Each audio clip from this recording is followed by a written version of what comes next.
Okay, you ready? Okay, can everyone please rise for the Pledge of Allegiance?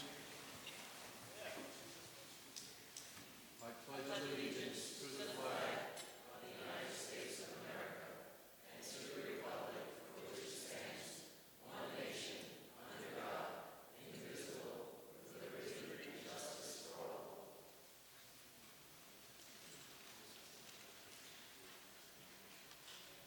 Okay, good evening, everyone. Welcome to the Town of Monroe meeting of October 20th. I just want to explain a few parameters for this evening's meeting.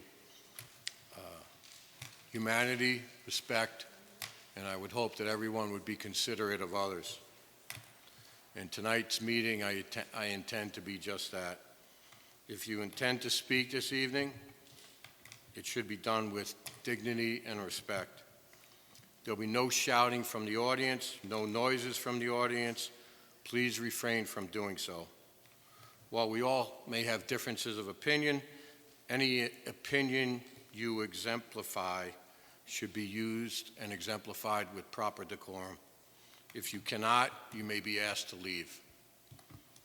Last meeting, we had someone that used a slang term that they claimed I had said towards a person of Hispanic and Latino heritage. That's wrong. I would never do that. I did not say that.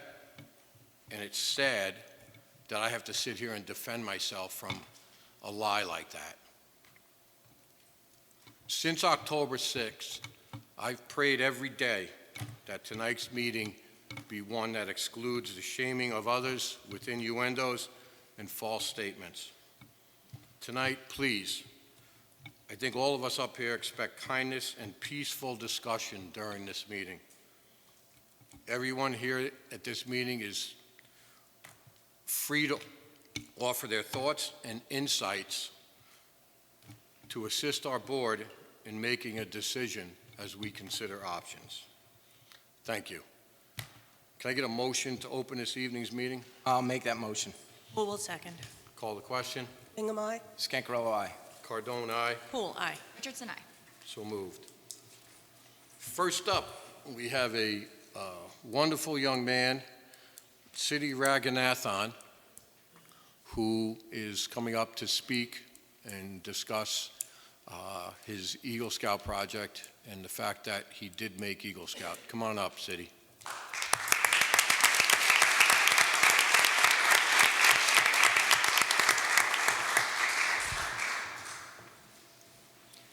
Hi, hope you are all well. My name is Siddharth Raghunathan, and I recently did a project at our town's local baseball park, Mombasa Park, where I designed and installed a sign for the baseball park where I refurbished the garden plank as well as installed the sign for future town signage throughout the town of Monroe. I did end up completing it and getting the rank of Eagle.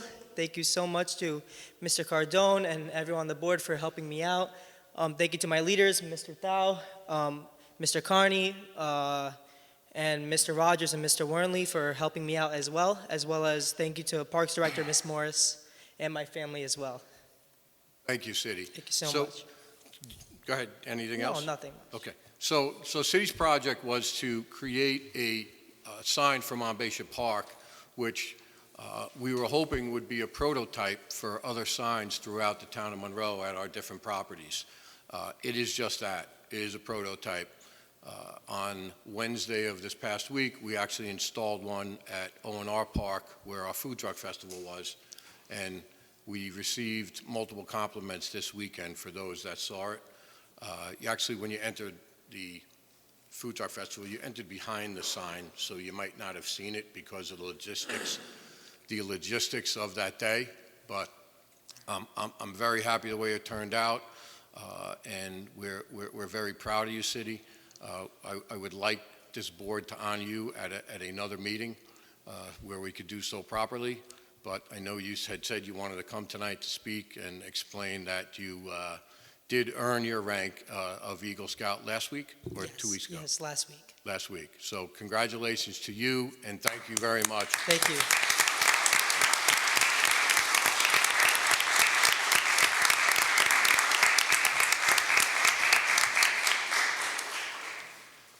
Okay. Next up, Councilman Scancarello to recap the Food Truck Festival. Yes, absolutely.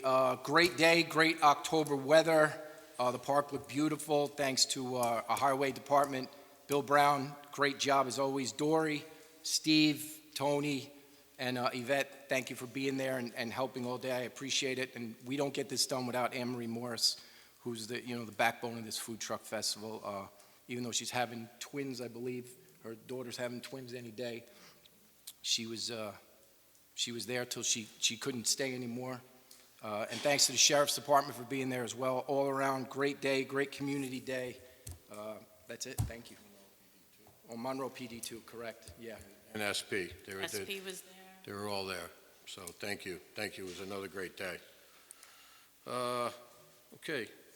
Councilwoman Hull, would you go over the early voting? Yes, so this Saturday starts early voting. You can come here to vote from October 25th through November 2nd. Do you have a copy of those times there, Val? Yes, okay.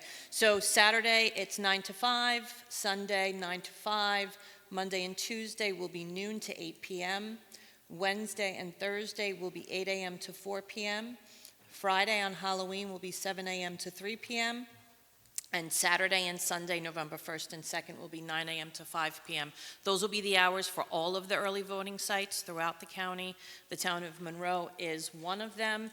Other locations would be in Middletown at the Middletown Senior Center, in Newburgh, in the city of Newburgh at the Newburgh Activity Center on Washington Street, in the city of Port Jervis at the Howard Wheat Engine Company on 34 Owen Street. Town of Goshen is the Caroline Building. Town of Montgomery is the Village of Montgomery Senior Center. Town of New Windsor is the New Windsor Community Center, and the town of Warwick is at the Warwick Senior Center. There is no voting on Monday, November 3rd, and Election Day is November 4th. Okay. Item 3.4 is our trunk or treat, which is scheduled to be held next Monday, October 27th at O&R Park. Councilman Scancarello? Yes, it's October 27th, like you mentioned, 6 to 8 p.m. at O&R Park. There will be commuter service from the buses as well that day. The deadline to sign up is October 22nd, and I believe we currently have around 20 trunks, correct? 16. And there'll be a couple of food trucks there as well, 6 to 8 p.m. at O&R Park, and that's on Monday the 27th. Last year, we had over 600 children that participated, so it was a great event. A lot of candy. A lot of candy we gave out, yeah. Yep. Okay, item 3.5 is the Smith's Clove Park Fall Festival. That's going to be held next Saturday, November 1st, from 1 p.m. to 4 p.m. at Smith's Clove Park at 133 Spring Street. There's a lot of activities planned. There's a flyer that's on our website, and that has been sent out through Constant Contact. So if you get a chance, stop down there. They do a great job at Smith Clove Park. The Park Commission is wonderful. They're all volunteers.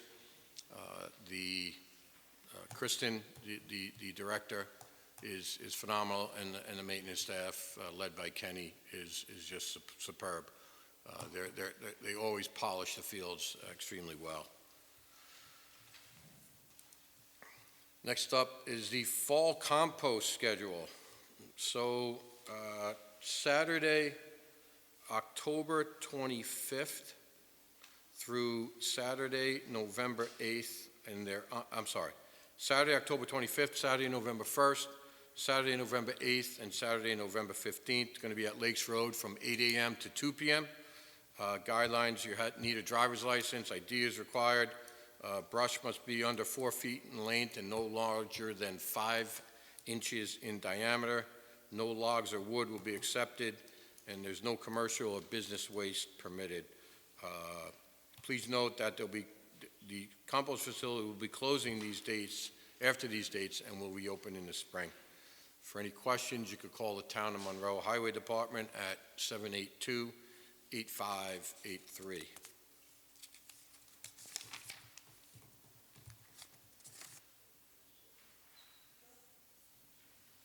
We have our next electronic and textile recycling and shredding and tire recycling day, and that will be on Saturday, November 1st, from 9 a.m. to noon at the Highway Garage, which is right here on Mine Road. The event is open to the Town of Monroe, Village of Monroe, and Village of Harriman residents only. You must show ID in order to use the services. We cannot allow for any business shredding, but there is paper shredding up to 4 boxes per resident. Tire recycling, tires with rims will not be accepted. You can bring electronics like cell phones, computers, DVD players, terminals, keyboards, monitors, printers, scanners, speakers, stereos. Does anybody still have a stereo? I have one. Oh, you shouldn't recycle that. You should hold on to that. Sal's got an 8-track player. VCRs, typewriters. Oh, man, we could have an Antiques Roadshow there. The hard drives on any laptops will be destroyed. And then the textiles recycling for rewear, reuse, and recycling. Any items in any condition for all ages and genders, as long as they're clean, dry, and odorless. And everything should be in a closed plastic bag. If you have any question, you can give Val a call at the town clerk's office at 783-1900, extension 203. Last on the community announcements is Teenager Trends, which is hosted by the Monroe-Woodbury Community Coalition. It's organized by Liam Gaffney, who's a Monroe-Woodbury student, and it's going to be held. Graduated last year, right. Liam graduated last year. Wonderful young man. It's going to be held November 20th. Time is to be determined. It's going to be in the evening, though, possibly starting around 6 o'clock. And it's going to include discussion on current teenage trends and how parents can support their children along with Narcan training. Okay. Next up is the public hearing on the Town of Monroe preliminary budget. I'll make a motion to open that public hearing. I'll second. Call the question. Hingham, aye. Scancarello, aye. Cardone, aye. Cool, aye. Richardson, aye. Okay. The residents who have signed up to speak, I'll call the first resident. Well, we're going to do the budget presentation first, and then Okay. they can speak after.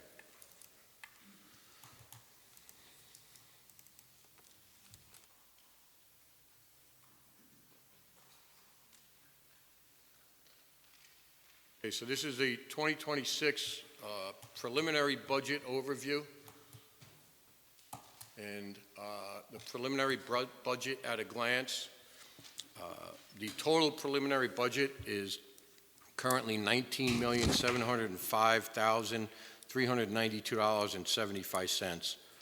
What that translates to right now is a town tax rate, that's only in the unincorporated town of Monroe, of 12.2444 per $1,000 assessed value.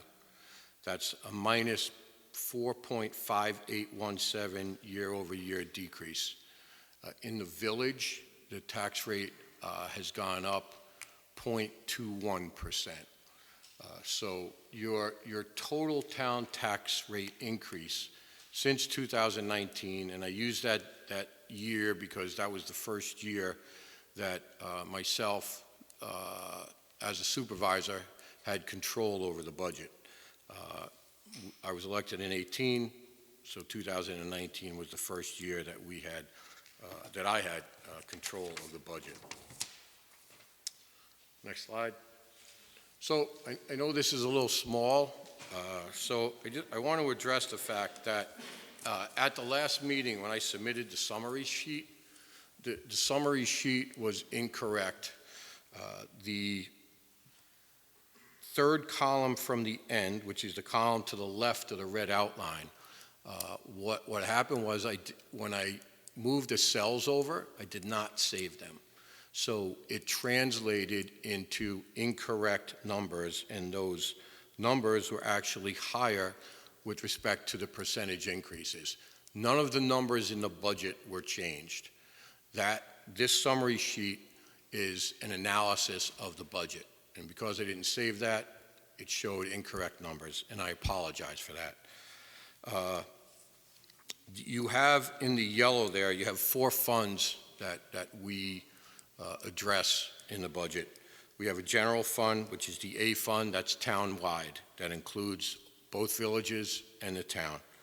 You have the general fund, which is the part town, the B fund, that just includes the unincorporated town of Monroe, which is everything outside of the 2 villages. You then have the DA fund, which is the highway fund, town-wide, both villages and the town. And then you have the highway fund, the part town, which is the DB fund, which just includes the town of Monroe. You'll notice that in the red area, the change over 2025 is, like I stated before, 0.211% increase in the village and a minus 4.5817 in the town. I will tell you this, that number will change.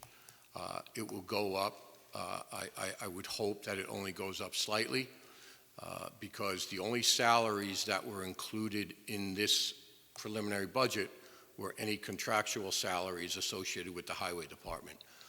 Right now, we don't have a contract for 2026 dial-a-ride, but we do have a contract for our highway workers.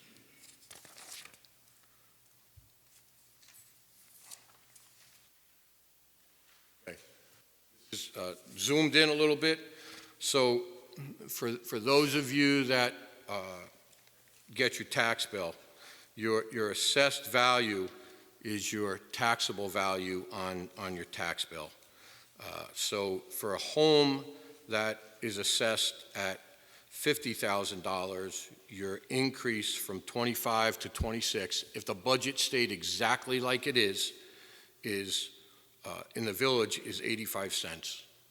In the town, it's minus $29.40.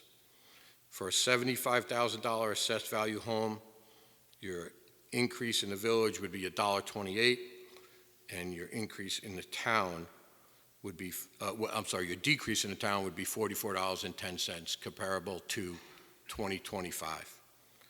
And if you had a $100,000 assessed value home, your increase would be $1.70, and your reduction in the town would, that was in the village, and your reduction in the town would be $58.79. I will say that obviously these numbers exist because of what's currently in the budget, and for a home that is in the village, 81% of the homes in the village, as per our assessor, are assessed at less than $100,000. That's the assessed value. In the town, 71% of the homes that are assessed in the village are less, in the town, 71% of homes are assessed at $100,000 or less. And if you don't believe that, because I had someone say that to me last year, stop in our assessor's office. She could run the report for you pretty quickly.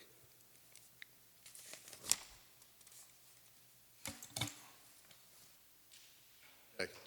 Next up, what does a tax rate translate to on a town resident's tax bill? I've received so many questions regarding tax bills, and my taxes have gone up thousands of dollars. That's not true when you look at what the town of Monroe controls. We control 4 lines. We control the town tax, we control the highway tax, and we control the part town tax, along with the Monroe town lighting. Those are items we have complete control over. The other items that are on your list are the fire district, which is controlled by the Fire Commission. You have the library, which is essentially controlled by the voters in the town. You vote on that every year. You have the Monroe refuse. Now, I will say that we do have a contract for that, but we don't completely control that because usually in the middle to the end of November, there's an increase in tipping fees. So that cost is always adjusted for the last 5 years, I believe, there's always been an increase, and that's done through the county's tipping fees. You have county bonds and laterals, and the tax bill up there is my tax bill. That's my tax bill from 24 and 25. So the difference from 24 to 25 was a difference of a 10.73% increase was $125.28. That represents $10 a month. And I do believe that we have enhanced our services for that small increase. Next slide. Next up is Councilwoman Hoole's tax bill. This is a village resident. So as a village resident, These are real bills. these are real bills. I'm on here too. Okay. So her increase was $52.70, which is about $4.50 from 24 to 25. And in the village, you only have one line. You have a line that just states town. For everyone that has complained on social media about the tax bill, these are the facts. There's no lying here. It comes directly from the county tax records. Okay, next up is Councilwoman Bingham. So Councilwoman Bingham from 24 to 25 has a difference of $47.23. She's got 4 line items there, and then she does have at the bottom, she's got a sewer district, which is the Moodna District, which she's the chairman of, and I'm not saying that because there's anything fugazi going on there. She does a wonderful job there, and this was her first year as chairperson. You have the water bond from Water District 12 from all the improvements, and then you have the Monroe Water, which is operating and maintenance. Now, the town does have input into those, but those final numbers are generated from the operating and maintenance costs for that year and the amount of water usage. If there's more water used, that tax bill line is going to be increased. Okay. And finally, Councilman Scancarello's. Councilman Scancarello has a difference of from 24 to 25 of $121.82, which also amounts to about $10 per month, just over it. And then Councilwoman Richardson's, so she has a difference from 24 through 25 of $34.05, which you also have to take into consideration that her taxable value from 24 went from 76.5 down to 72. So taking that into consideration, I would think her difference would have been about $38 or $39, which is just about $3 a month from that increase. You know, you heard the increase was, everybody was rounding it up to 11%. The last thing we want to do up here is raise your taxes. But when you have a year like we had last year, when you had an adjustment, when we had years of minuses in 19 and 20, when we went through COVID with unfunded mandates, that all factors into it. So simply to sum it up,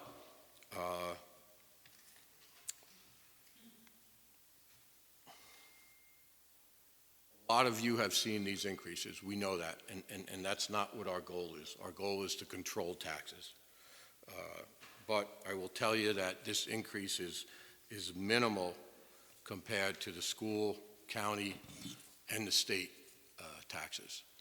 And I think this board has done a fine job over the last 7 years.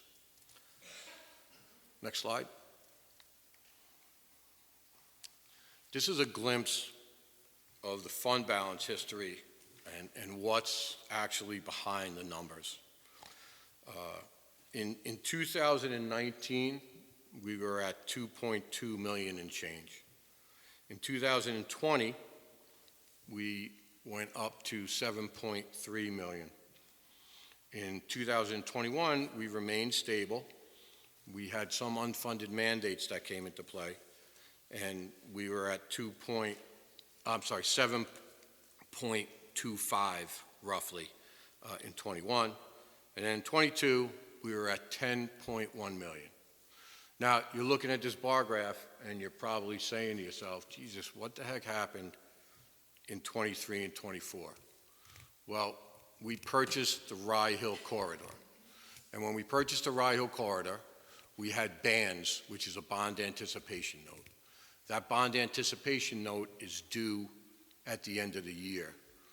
So I will let Roberta explain why that is. A ban, which is a bond anticipation note, is a short-term liability.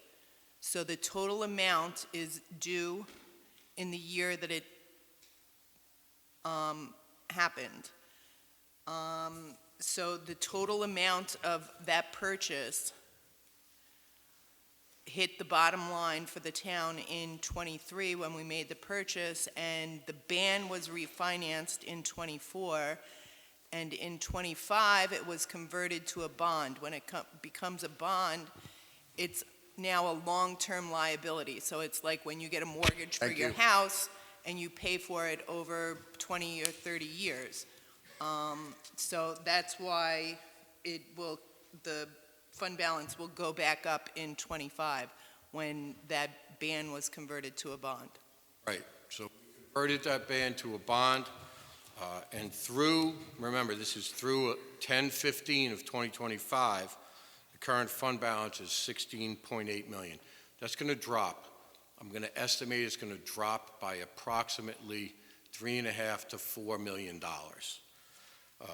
We're not in fiscal stress. It's been proven by the state.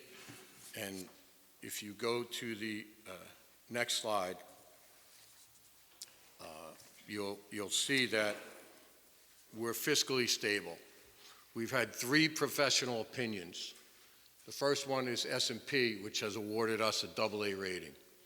You don't receive that unless your audits, tax returns are done properly. They gave us a favorable financial standing, and they said that our financial future is stable. The New York State Controller, they gave the town a 0 stress score, which is the best score possible by New York State. And no designation in the fiscal stress monitoring system from New York State for the town of Monroe. P.K. O'Connor Davis, which is our auditor, in 2025, they provided an unmodified opinion, which is a clean opinion, and I'll have Roberta give you a definition of that, regarding the town of Monroe's most recent audit. PKF advised that this is the highest level of assurance any auditor can give you. I repeat, the town of Monroe is not in financial stress, is fiscally stable, and that has been validated by 3 independent opinions.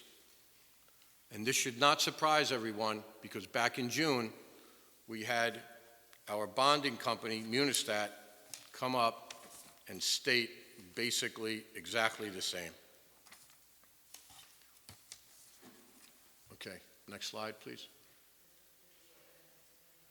Oh, yeah, I'm sorry, explain, thank you. Explain the unmodified opinion definition. The definition, unmodified opinion, is that the financial statements are presented fairly in all material respects in accordance with the applicable financial reporting framework. This is the most favorable outcome, and it provides assurance that the financial information is reliable and free from material misstatement. Thank you. Okay, next up is our fund balance. And we've had multiple speakers come up and talk about us using fund balance, and you depleted your fund balance by $1 million or $1.5 million this year or that year. So Sometimes the fact that, and I don't hold this against anybody, but sometimes if you don't understand fund accounting, this could be the misconception of why you believe that. So in fund accounting, you have to balance the budget. You have to balance your revenues and your expenses. So what we do is we add fund balance in. And fund balance isn't a bad thing. Fund balance is a great thing because it protects the public from major tax increases. And that's what we've always tried to do. So if you look at the history from 20 to 24, we have appropriated in the budget $2.62 million in fund balance.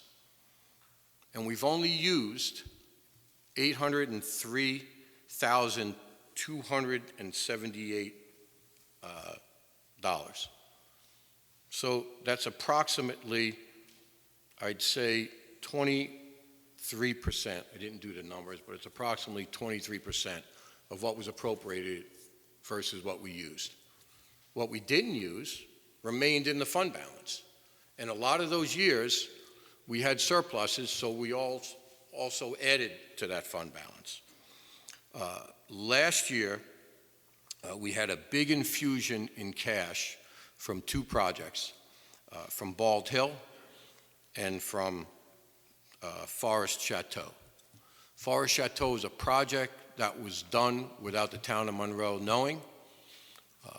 Mr. Nugent and myself, along with a little assistance from Dory, negotiated a payment from that builder, because they were in KJ, of $450,000. That was found money. That was money that we got that year. We're not getting it this year. And in fairness, the expenses associated with that, which are 90% related to engineering, are going to be about $50,000 or $60,000. So the town benefited from that project, even though they tried to run it through Kairos Joel. So I will say again, we are fiscally strong, stable. Next slide, please. So this is this year's numbers through October 15th. So this is where our revenue is generated from. You have a lot of different parts of this where we generate revenue. 62% of it comes from property tax, and you can see the numbers all around. The lines that do not have numbers, if you combine them all, they represent 1% of revenue that we receive.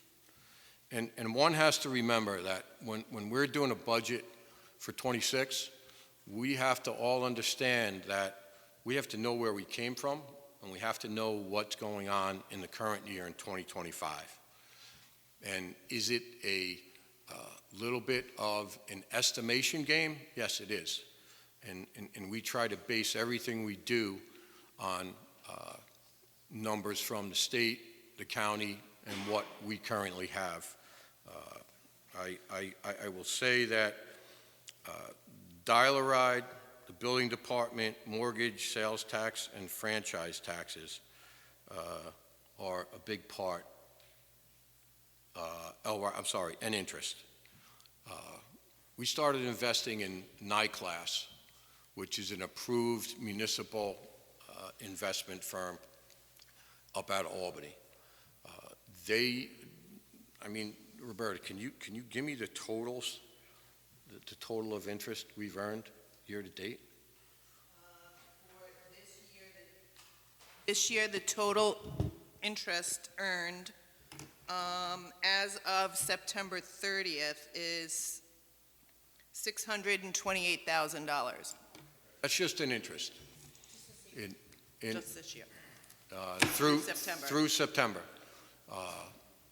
Prior to 2019, we were lucky if we made $20,000 because there was not any shifting of money and reinvesting it in we're not investing in funds, we're investing in interest-bearing accounts and with a lot of liquidity, and we could remove the money, I believe, in 72 hours is when we get it. So that's where our revenue is generated from. And then we go to where we spend. Now, I apologize. I'm going to read off those values. I think what happened was when the Excel spreadsheet that generated these numbers was made, the column wasn't wide enough because these numbers are in the millions. So the numbers you see up there, the $805,000 is principal. The $814,000 is interest. The employee benefits, which is the piece of the pie below the $805,000. So employee benefits represent 1.467 million. Below that is home and community service. And home and community service represent clean sweep, recycling, refuse, and water and sewer. And that is 3.515 million. The orange piece of pie to the right is 2.41 million, and that represents transportation, which is dial-a-ride and our highway. And then the other large number, which is 1.8 million, represents general government support, which is our offices and our different departments. Am I missing something in that?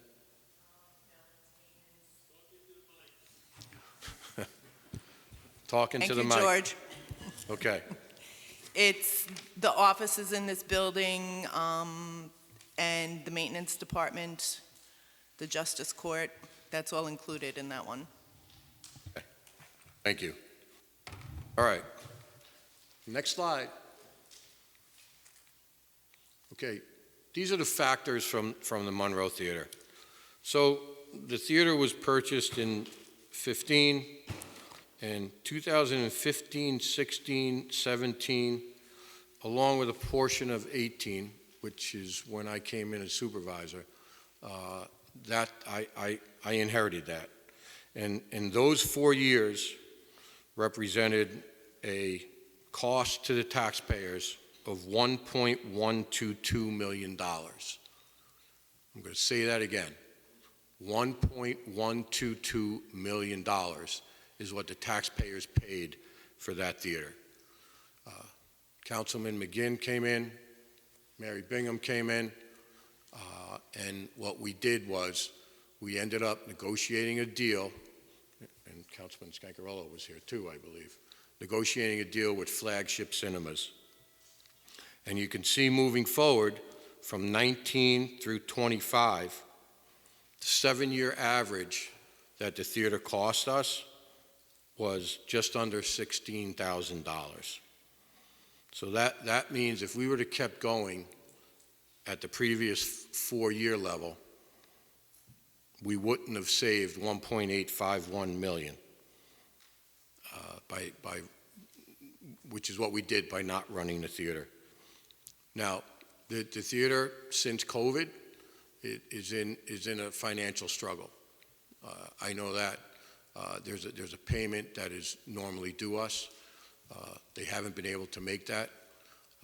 I was speaking with them about a week and a half ago because we have to make some roof repairs, and they're going to try to work out to get us some sort of payment. But in the interim, they've provided us with veterans movies, they've provided us with senior movies, and they've provided our yak program at Smith Clove Park with movies at no cost. I don't know what that number is. Maybe in total, over the last couple of years, it's been $20,000 to $22,000. I'm spitballing a number there. You got to remember, this building doesn't lend itself to many uses. there would be major renovations needed if we changed it to from a theater to some sort of office building. And I think what we did in 2018 into 19 was stop the hemorrhaging of money. Next up. So some of the key cost increases associated going into this year. You got wages, which we think are going to be between 3% and 4%. You have supply chain issues and overall inflation, which represents 12.16%. You have highway parts, as an example, and materials. They represent a large portion of the highway budget. I met with them last Wednesday or Thursday. There was one axle they were trying to get in, and I don't remember. I think the axle cost was somewhere in the neighborhood of like $9,000 or $10,000, and in the past that item was maybe $4,000 to $4,500. Aside from the fact they're spending a lot of time and effort in trying to find parts for some of our older trucks, and in addition, some of our newer trucks, because they're computer-based, have had some issues with their computer, and they've been in the shop too. And this is no fault to anybody but the production of these vehicles. They're doing the best they can there, and it's taken them sometimes, at minimum, maybe 2 weeks, at maximum 2 to 2.5 months to get a part. Health insurance premiums are another issue, 9 to 12%. They're going up. It's what life is today. And then we have a lot of unfunded mandates.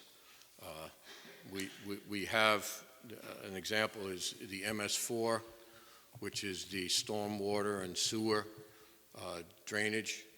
It's going to cost us about $30,000 to $40,000 this year to implement the new standards that come down from the state. They don't fund us for it. We have to do engineering, and we also have to have our highway department go through all those catch basins, log them, clean them out every year, and so on. Next slide, please. Okay, so for 6 or 7 years, we've been proactively seeking grants and funding opportunities to offset our costs. We've secured over $4.1 million over that term. We have got CREST grant funding, which is the Community Resiliency, Economic Sustainability, and Technology Grant. A few weeks ago, less than a few weeks ago, we received an $80,000 grant from Assemblyman Brabenec to purchase the new trailer leaf loader for the Highway Department. That is something that was, I believe, over 20 years old. The one there, they're still working with it now. But I know last year they had to repair the main fan, and they actually built some parts because they couldn't get what they needed. We also got 2 grants from Senator Skoufis's office, a $70,000 grant, which was used toward the purchase of generators at the Senior Center and hopefully the new Highway Department building. And then we received a $75,000 commitment from Senator Skoufis's office to be used toward the purchase of a generator for the Water District 1 pump house renovation. CDBG, less than 2 weeks ago, we were awarded $84,000 for the connectivity of Monbassia Park between the baseball field and the soccer field, and that will be construction of a pathway sidewalk, and there's obviously some engineering associated with that. And then we've recently applied for a WIA grant, which is a Water Infrastructure Improvement and Intermunicipal Grant, which is funding for Water District 1 and Water District 14. Some recent park improvements for our residents. We recently installed lights at Monbassia Park Pickleball Court, and we did that after we installed the pickleball court last year. That was a great project. If you go up there on a Saturday, on a Sunday, at night after 4 o'clock, it's mobbed. And the lights have been a blessing for a lot of people. Some of us seniors like to go to bed before the lights go on, but there are a number of people that use it. The new renovations on the Monbassia Park baseball field to accommodate a 50-foot and 70-foot base path, that was just completed last Friday. And both of these improvements were paid for by parkland fees, and those parkland fees are paid to the town by developers. And finally, moving forward, our priorities remain the same. Transparent government, fiscal responsibility, accountability, best practices for the benefits of the taxpayer, and the safety and well-being of our community and the residents through the possible securing of an IMA for police services in 2026. Thank you. I hope I didn't bore you. Just wanted to get as much information out as possible. Madam Clerk, do you have any speakers? So for public comment, I'm going to read the first speaker's name, followed by the second speaker, so that you'll be prepared to come up. When you do come up to the mic, just please announce yourself, speak clearly into the mic, and please do not touch the microphone. You'll have 5 minutes to speak. First speaker is B.J. Mendelson.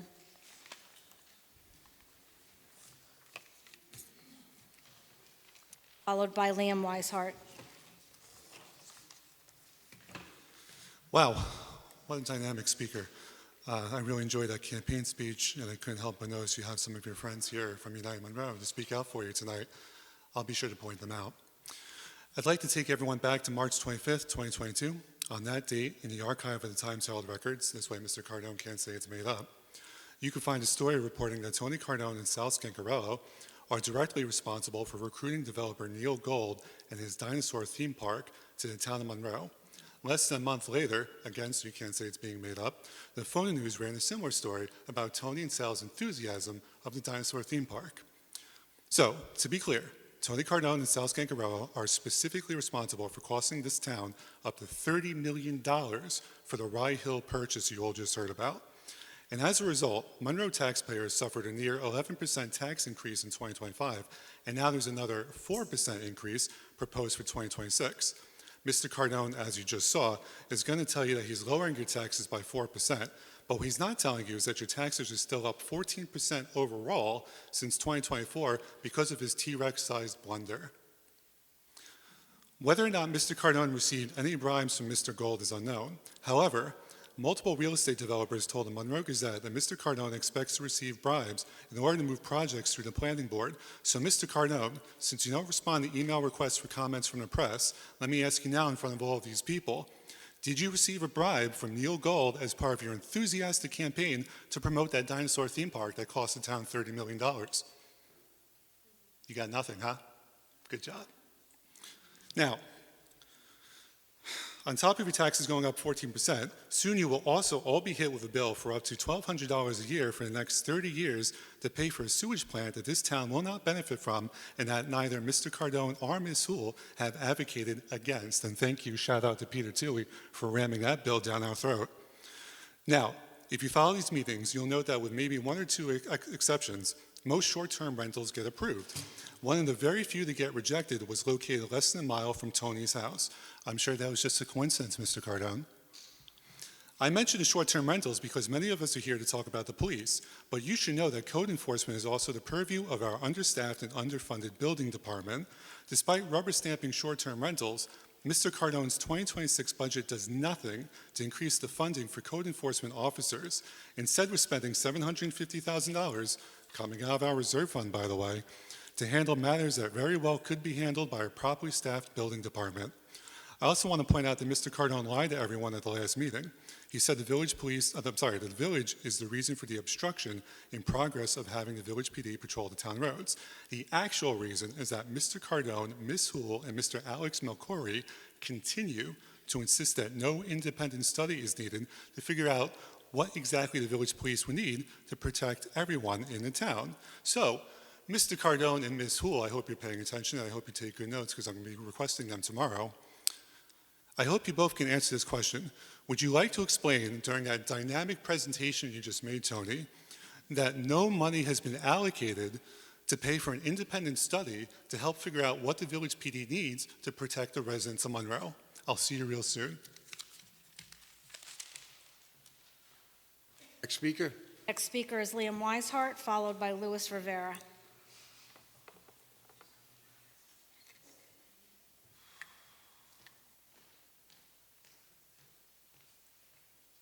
Liam Weishart, Harriman Heights Road. I just had a few questions about the budget. My first question was that I noticed about $500,000 listed under miscellaneous revenue with no explanation. So I was actually just curious what that number was, if that is the windfall Mr. Cardone mentioned earlier, or if that's something else. A bigger question was what the year-to-date totals are on some of these numbers. This was part of the budgeting process last year, and would really help us know if the 2025 budget had been accurate. One thing I think I mentioned in for the 2025 budget, so in 2024, was that the non-property sales tax was quadrupled for the A fund in that year. And I'd be curious if we're actually making that sales tax now and if it's appropriate to continue to project that amount of sales tax in the future. And the last thing is that I have my concern about the fact that of this $1.5 million drawdown from the fund balance. While it's one thing to say it's going to be a 4% tax decrease this year, that drawdown is about 37% of the size of the entire town tax levy. That's the A, B, DA, DB funds all combined. So that's a pretty large number, and it seems to me, unless something's done, and maybe there is something that's going to be done, that would result in a very large tax increase in the years down the line, and I'd like to know what the plan is to address that. Thank you. Louis Rivera.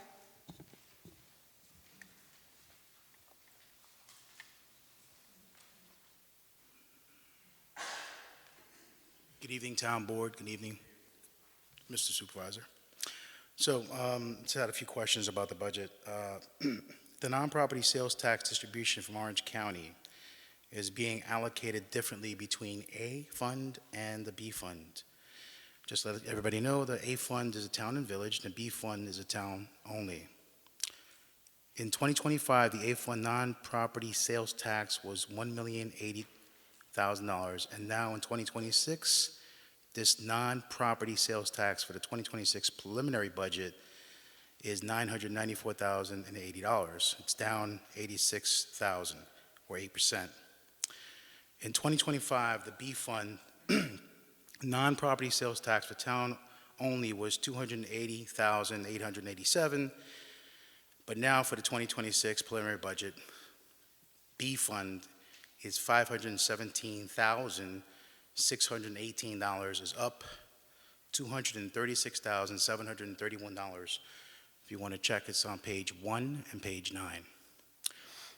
Why are the non-property sales tax disbursements changing in 2026 versus 2025? In total, the 2025 non-sales preliminary sales dollars are growing, but the slice distribution changed heavily, reducing A's share and boosting B's. Is this shift because of the $750,000 sheriff contract? This revenue shift from the A fund to the B fund is resulting in the A fund tax rate of increase of 0.21, yet the B fund homes are down almost 5%. Why? Then my next question is, why are there are no COLA increases for town and personnel, and how can a preliminary budget be reviewed if it is not completed? Thank you. That's all for public comment.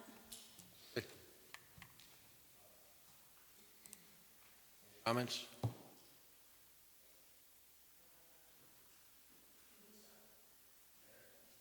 I'll be setting the timer for 5 minutes. Is it responding to comments or just comments on the budget? That's what I was going to ask you. I feel like there was a 40-minute budget presentation from one member of the board, and then the board didn't get to actually weigh in on any board-level issues. And I, as a board member, would now like to respond, but it just feels like, do we get the opportunity to also present as board members or have board comments on the budget versus time allocated to appropriately responding to public hearing. Our rules don't actually designate for Yeah, public hearing. For public hearing, they do. So it's 5 minutes for you to respond to comments that were made, and it's 8 minutes for you if you wish to then give your own comments. Okay. So that's why I was asking that question. So if you want to respond first, you could do that. We could use a 5-minute timer, and then you would have 8 minutes if you have your own concerns you wish to address. Mary, you want to just address the comments made first, and then? Yeah, Yeah. so I know some of the speakers had definite line items, and I did note that on my copy. And when it comes to when the board is going to make comments on the budget, I have about 17 items, and I only got to page 8. So I will definitely need my 8 minutes at that time. But yes, some of your comments I have noted in mine as well. Want to respond to anything? No, I'll let the else? board go through with just the comments to the audience before. Any we- other responses? You have anything? First. Why do we do this? Let's just go down the line like that. Okay. I just wanted to address, it seems like there's a confusion between the Rye Hill project, the 260 acres, or rather, it's actually 245 acres purchased as a result of the Rye Hill corridor lawsuit versus the dinosaur theme park, which is a different already owned parcel that was 131 acres. It's off of Orange Turnpike, bordering basically Lake Mumbaisha. And it was traded in essentially a forever preservation agreement with the developers of Mansion Ridge in exchange for, back in the 90s, that was higher density. So it's very similar to a lot of the planning board arrangements and requirements that we have, attempting to preserve parcels as town-owned parkland permanently versus, in exchange for concentrated density, which is Mansion Ridge. So the dinosaur theme park and the Rye Hill lawsuit and purchase are completely different. However, I also agree that we did not speak about the land purchase so much in this presentation and the debt ratio that is sort of unprecedented for the town. So we purchased that 250 acres as a result of the Rye Hill corridor lawsuit, again, for $19.5 million, and then after bonding it and refinancing for 30 years, the total interest that we're calculating being paid by the town will fall somewhere around $30 million. So that's a separate and distinct issue. As a board member, I also have concerns about the year-to-date totals being missing. I also haven't received the department asks. One department just emailed me directly being concerned that they're not seeing, as Supervisor Cardone mentioned, that it's just contracted highway workers and there were no other salaries or other personnel services being addressed. So as a board member, I mentioned this last time, essentially we should have materials that we are negotiating right now on behalf of departments, checking columns, checking that the year-to-date totals are matching our projection figures for next time. And we do not have those materials in front of us right now, and those deadlines have passed by a month. So it is interesting that when we caught this mistake of using the wrong tax comparison figures when Supervisor Cardone published the budget first time round late without 24 hours notice to the public, and the board members on this board, at least myself and Councilwoman Bingham, did not receive that in what we felt was a respectful time period for a board member to review. We caught this mistake pretty quickly because things weren't adding up. It was an 11% tax raise because of a $20 million land purchase, so how were we raising total taxes again by approximately 10%. It didn't make sense, especially with so many figures removed. So that is what our function is as board members. We're supposed to catch these mistakes and have oversight, and that's what the budgetary process is for. But after catching that, I'm surprised to see the same amount of 1 minute. drawdown. Sorry? 1 minute.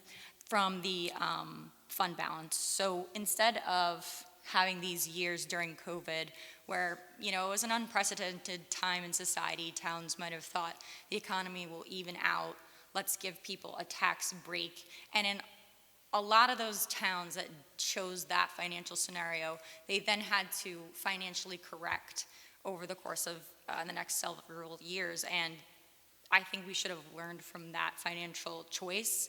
And I personally think it was a mistake to try to lower taxes. I know that many families were struggling to make ends meet, but in the end, we're going to have to make that correction. So to see a negative 4% and such a high drawdown, again, I wouldn't recommend it. I would do forward projection and try to at least accommodate for some cushion and try to correct for those COVID era. Like, I don't think we covered everything as we're talking about costs, inflation, everything like that, that we're still seeing that.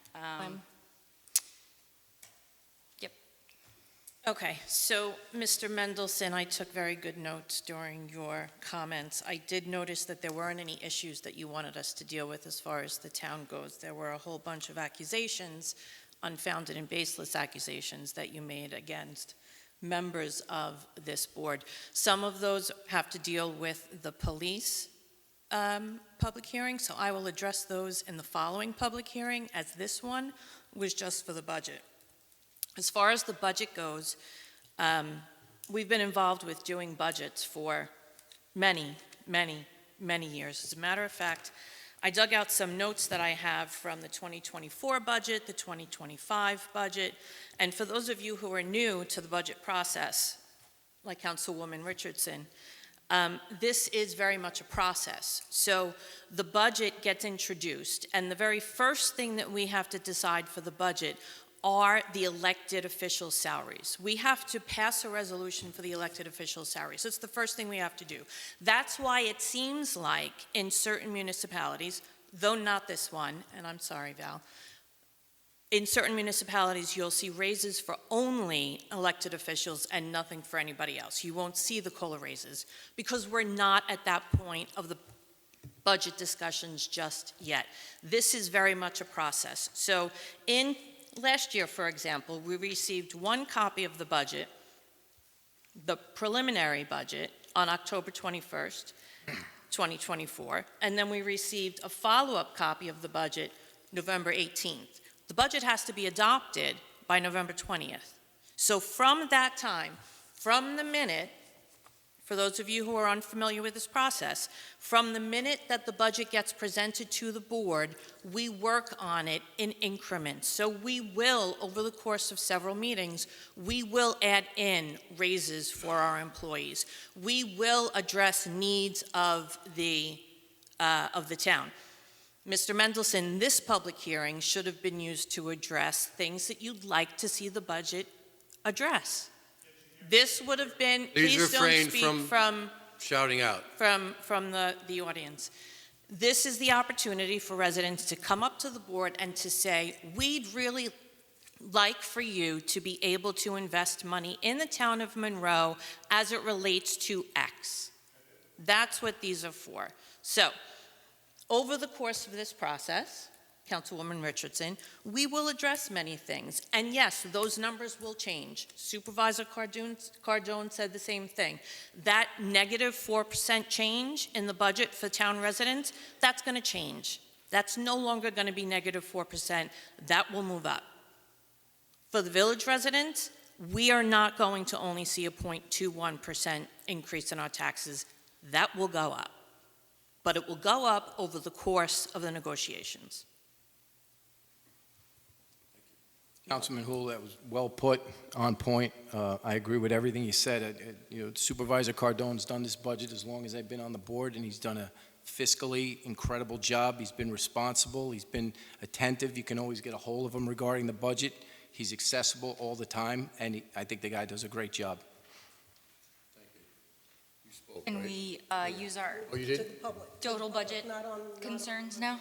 Yeah. Excuse me, hold on. I spoke to the public, but I still have comments. Go ahead. Mary, hold on one second, let me add another Gotta timer. reset. 8 minutes? 8-minute comments now? Each. Yes. Yep. Minutes? That's for the board members' concerns. Your rules under the public hearing are 5 minutes for board members to respond, and then toward the end of the hearing, 8 minutes to address your concerns. Like board comments specifically as a presentation. These are your comments Yeah. as a board member. So first of all, I am not a financial person, and I thank Roberta McBride very much because she has sat with me, and back when Helen Knickerbocker was also in the finance department, they spent some time with me to explain things, and a long time has passed, so I still have some questions, and I know they'll answer it, or the supervisor will. So I looked through only up to page 8 in the budget, and I still know I'm going to have more comments. But number one, where is the revenue from the O&R substation? What line will that be found on? I think it's in rental. Okay, I don't know what you mean by the O&R substation. the $100 we're supposed to get. $1,200 a month. $1,200 a month, No, sorry, $1,200 for the year. right. It's okay, $100 a month. O&R contracted with us to rent the land by, Larkin Drive. yeah, Larkin. And we have a contract negotiated with them for $100 a month. Off the top of my head, I don't know where that money is in Okay, there, but that's just a question I have. Number 2, line A0002421, lease payments, that would probably be page 1. that is the rent from the trooper barracks from the state. Okay, that's only the trooper barracks. Wait, which line? On page 1. A2421, A2421. lease payment collected, that's the rent from the trooper That's the rent from barracks. the trooper barracks, right? Because there's a multi-year lease on that property, so it has to be coded in that line. Okay, so that's trooper barracks. Next one is A0002610, fines and forfeited bail. Those are the fees from Justice Court. Okay. Now, I know we have, the titles on our budget that I have here are saying 25 adopted, 24 adopted, but I don't know what year-to-date for 2025 is. So I'd like, actually, for all the lines, for if I could get the 2025 year-to-date. Personally, I did not have time to update that in And I all of those budget understand that. lines. So, Okay, so that's something we can work on but in those the numbers future. overall are in the presentation. Right, but sometimes, like for fines and forfeited bail, we've had a lot of discussion about the Through- courts. Through, I will tell you this, Mary, through, I think, the end of September, it was at about approximately $165,000. Okay, because my comment, I remember last year was, are we overestimating how much revenue the courts are going to bring in? So that's where I'm going with this. Because back in 2024, we were at 535,000, and now we're at 302,000 for the tentative 2026. So that's my line of thinking. What are we as of year-to-date, so I can see if this is a realistic projection or not. Okay. Also, would that include civil judgments, or is that totally separate from the courts? Like something Mr. Nugent might handle? I don't know if that's... Civil judgments don't come to us. Go to the party, typically, whoever is getting awarded the judgment. Unless the town's Right, if the town Yes. had something. yeah, I don't even Like know who to bring it. the only judgment I know of this year is the judgment against the Village of Harriman and the Village of Monroe regarding the lawsuits against the Rye Hill being put in the A fund. But that's not your court, that's the Orange County Supreme. No, I know, but we received Money, yes. reimbursement for that. Yeah, So right. that goes towards legal? expenses? That went into legal, yeah. Well, That that was a goes into legal. reimbursement of attorney's fees is what was paid to the town as a sanction, so they paid your attorney's fees. So I think Right. Mary Bingham is referencing when something goes to court as, say, a criminal building code violation, and then, say, Kevin reaches out with a settlement offer, where do the civil Goes- settlements go? The building department. If it emanates from the building department, It it goes winds to up the in building department, yeah. Okay. Okay, kind of not on my list, but and I don't think I saw it, that I remember, does the building department, since it utilizes the prosecutor, do they share in the expenses for the prosecutor and the clerk? That's not on my list, but I'll ask that That's- now. That's a cost associated with the town. It's not an expense for the building department. Was they utilize it more than other areas, I would think. Well, that's because, from what I understand, is one of the judges wouldn't allow Ben to go before the court. She required a prosecutor to And go. I have a different remembrance of that, but I'm not going to look through 5 years of don't need videos to to find remember. that. But We- anyway, let me continue. It's not Cell the phones, case. have we looked into other providers to see if we can get our best bang for our buck, so to speak? That Provider of what? cell phone service. Oh. Because sometimes if you bundle things, you get a better rate. And I think we use AT&T, Verizon. Verizon. Verizon, but if we bundle it with somebody else, could we get a better rate? Well, we've reduced the number of cell phones that the town has But considerably. still, all Like a department family heads have plan, one. you know? All the department heads have one, basically. Has anyone revisited and called Verizon? Like, if you have elderly parents, or even if you just stop paying attention to your cell phone bill, you have kids, you're paying all these different cell phones, even if it's 3 or 4 people. Business accounts are operated a little differently, Yeah, right, that's what I Roberta? was going to say. It's a business account. And I think it was visited like maybe a little over a year ago. I think last August or September it was visited. Raised this last budget as well. Okay, so just that to make answers sure my that we're question. getting It has been visited. updated plans. Can I get copies of all the department worksheets? Because I'd kind of like to know what the departments are thinking as to some of the line items. That's just a question. I know they do turn it in. Next one is A000-1410, 4120-00. It's the town clerk records management. There's $50,000 in there so I know Val got a great grant the other year, and the Yeah. records office looks really nice. I was wondering, do we really need $50,000? The other side of it is in the revenue. So she has a grant for $50,000 and an expense for $50,000. Okay, I So if just she didn't... gets the money, she'll spend it. If she doesn't, she won't spend it. Okay. If she doesn't get it, she won't spend it. That's easy to do. Okay. Okay, again with the prosecutor. A000-1030-00 and A000-1421-4010-02. All right, what page is this now? Great. It's under Page prosecutor. This is your, It's the it's prosecutor. under legal services. Yeah. Thank you. I didn't write page numbers down, I'm sorry. I didn't know I was going to be asked that way.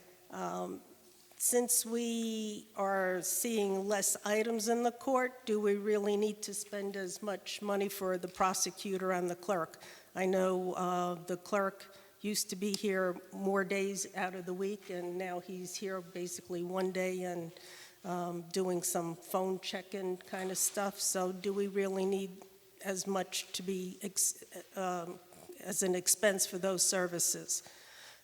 I will tell you this, that the question surrounding that, there was a reduction of a little over $5,000 in the clerk's part-time salary, but you also have to remember, if we do retain the services of a law enforcement agency, they will be writing tickets in the town.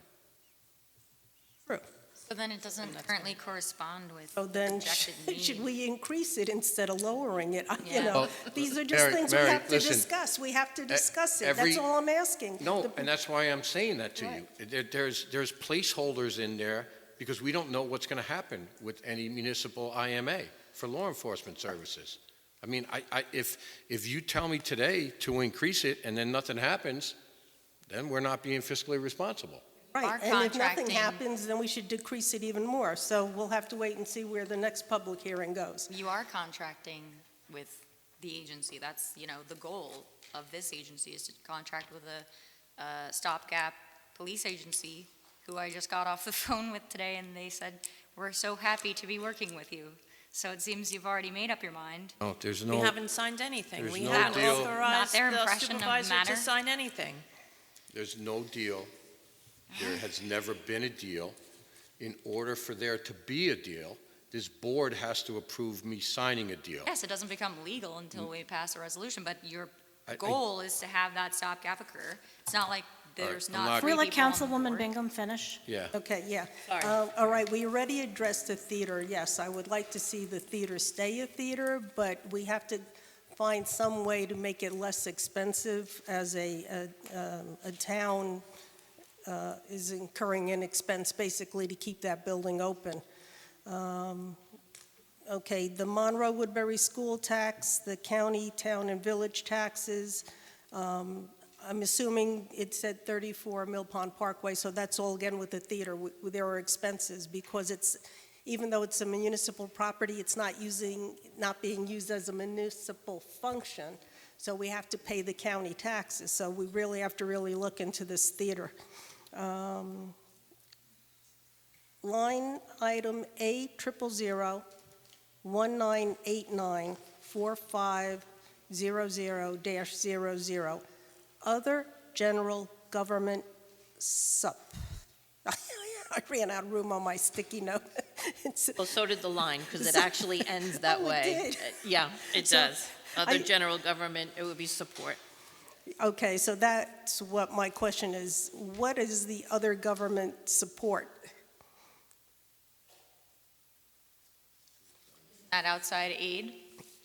Do you have a Oh, page that's number an on that? expense. Oh. It's on page 5. I'll have to look that up and get back to you, Mary. Okay, that's fine. The next one has to do with the ambulance.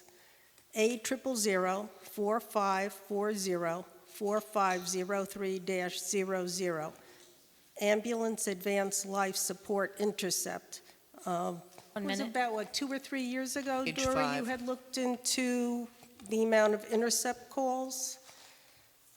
Yes. Yes. Mhm. So I'd like to know if that number is staying constant or going up or going down. That's, so we can determine if that's really. If we need to leave that number at 32 or raise it or Right. lower it. Because I think, wasn't in the check signing, there were like 3 intercepts in the past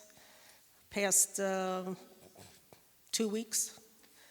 Yes, and the number of of the ALS calls have been on a slight uptick based on my Slight uptick. conversation with Greg Schmidt from the county's emergency services.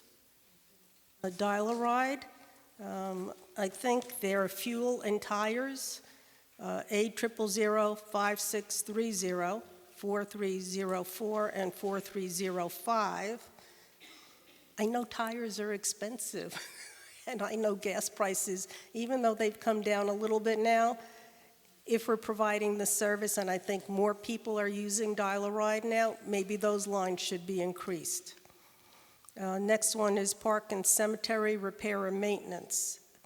A000-7110, 4303-00.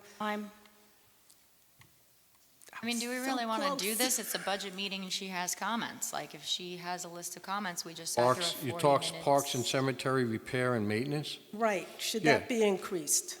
No, because we got a new contractor in there to, which reduced the cost associated with maintenance of that. In the parks as well? No, Because it's, That line is just the cemetery. that's just a cemetery line. It's Okay, a little because- misleading. yes, because that was my question, it said park and cemetery. All right. I just have two more things. Meal on Wheel mileage reimbursement. I hope we have more people volunteering for that. A007610-4189-00, so I think that might need to be increased. And Senior Center, equipment and furniture, $40,000, A007620-2000-00. I just wanted to know what the new furniture is. I believe she was buying new chairs and some new tables, along with repairing some of the patio area. There's possibly new HVAC units in that too. As I said, I only got to page 8, and thank you for giving me the extra Yeah. 2 minutes. No problem. As far as the Meals on Wheels mileage reimbursement, that number's based on what we have from this year. And I know that there are volunteers that don't ask for the mileage reimbursement. That's kind of them. They should be getting the mileage reimbursement. In regard to Councilwoman Richardson's comment about changing the drawdown, I'm not going to change the drawdown before we come to the first public hearing. That's a point that could possibly be done, but I'm not going to do it until the public gets the opportunity to comment on it. The comment regarding a bribe was just filled with ignorance. I don't accept bribes. I've never accepted a bribe. I won't accept a bribe. And that's, pretty silly to actually come up here and accuse any of us of doing. That's really all I have regarding the budget tonight. Okay. Oh, I have my own. Maureen has her. Yeah, I wanted to reiterate my overall concerns with the budget, and answer some of the presentation. So, when we get complaints that taxes are rising from, constituents at large, it's not just this tax. Like, obviously, some people confuse the school tax, which can be, crushing for residents, and they, argue with the assessed value of their house. And yes, by all means, please, talk to the assessor. And if you feel that your house's assessed value is inaccurate, there are really lovely people there who will work with you to get that down. I personally had to do that. And, but they are also talking about, their water, their sewer, their drainage districts, and other things that aren't like in this necessarily budget talks, but in the benefit Speak into the assessment. mic. Benefit assessment rules that are also, being discussed. If you live in a water district, if you live in a sewer district, those are all separate charges. And we have, unfortunately, a couple districts who are, seeing what they thought was $1 million additional expense only on, 75 households, Mary? In Water District 1? Yes. And, yes, 75. And now they're seeing that, triple to $3 million. So, don't take those comments as though that, this is the only issue of budgeting, equipment, planning ahead, and maintaining and repairs that, the town is responsible for. The budget presentation using our individual real properties rather than representative tax parcels from the actual, town versus village, half acre, quarter acre versus 1 acre. I don't understand that. I think it would have been better to address different lot sizes and what those individuals would actually see, and then maybe also discuss the special districts. So I don't understand that. That seemed like not valuable for the townspeople's time. I want to also address the village versus town funds, and I've done this each time that I've been on the board. There's a municipal policy, and I wanted to ask you about this, Nugent. It was in my formal comments last time, that basically says you should allocate the county's sales revenue and everything that comes, the windfall that comes from the county, in a certain formulaic way, distributing it primarily to the village, meeting a threshold, and then moving on to the town. And it seems, as one commenter mentioned, that we're not meeting those standards, and we are disparately spreading those numbers, not evenly, more toward the town only. And I've discussed this with village officials, and they are also confused. They'd like a response on how that is formulaically determined, if it's a standard that's outlined, if it's specific numbers, or if, what's going on with that. So that would be good to have that specific research done by your office, because I've read some numbers, but obviously you have access to, legal services that I do not. And that was just a concern that even certain, county revenue is not being evenly distributed, so that, why is the town only taxed -4 while the, inside village, who are already disparately taxed, inherently by being in a village, because the village also creates their own budget, and their taxes are innately higher. We should, as a town, make every effort to give those individuals a break on our end, and have a more evenly spread taxation, between village and town. It's just common sense. If you're already in a completely distinct municipality than the town, and your services are completely funded and provided in almost every way separate than ours by the village board, then I don't see why their town tax rate as assigned by us is higher. So that's just my opinion. I think that we need to look at the way we're distributing across the A and B for certain revenues, and let's see. Yes, so I mentioned this the first time that we were presented the budget, and as much as you want to tout experience, and we've always done it this way, the reality is that the supervisor is supposed to adhere to a timeline and respect the council members' ability and timeline to create then workshop meetings. And we have not, in the entire time I've been coming to town board meetings and been on the board, had any kind of workshop meeting where we are not timed, where we are not in this formal sort of mode. And every single other municipality has a workshop meeting where department heads used to, years ago, be invited in shifts to present their asks. We could then interact with them, ask them about our priorities of constituents who had approached us over the years. If Anne Marie were here, we could speak about, programming for seniors, trips, whatever is going on. We could discuss openly with, our town justices what is happening with court revenue. Are they disallowing the building inspector from using, representing themselves in court? And they could answer themselves. So this is a very siloed, delayed, and lacking oversight and transparency in this process, because once again, department heads are mandated by September 20th to send their asks in writing, which of course can change and evolve throughout the budget process, and the preliminary budget presented to the town board. Those asks were, again, September 20th. It was supposed to be presented to the board October 5th or earlier. And workshop meetings are not scheduled, and this is the second time in a row. So, I've been hearing from our departments, and they're not happy. They feel that they are asking for something, and it's just swept away. And they are not having a high amount of say in what's going on in the process, and neither are the townsfolk.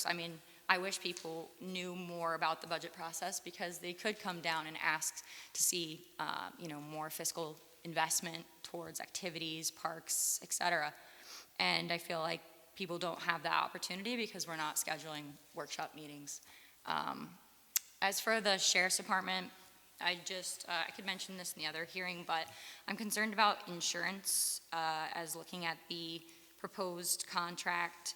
It has our liability as a town if there was a police incident, if there was damage to a vehicle in the line of duty, God forbid some officer was injured.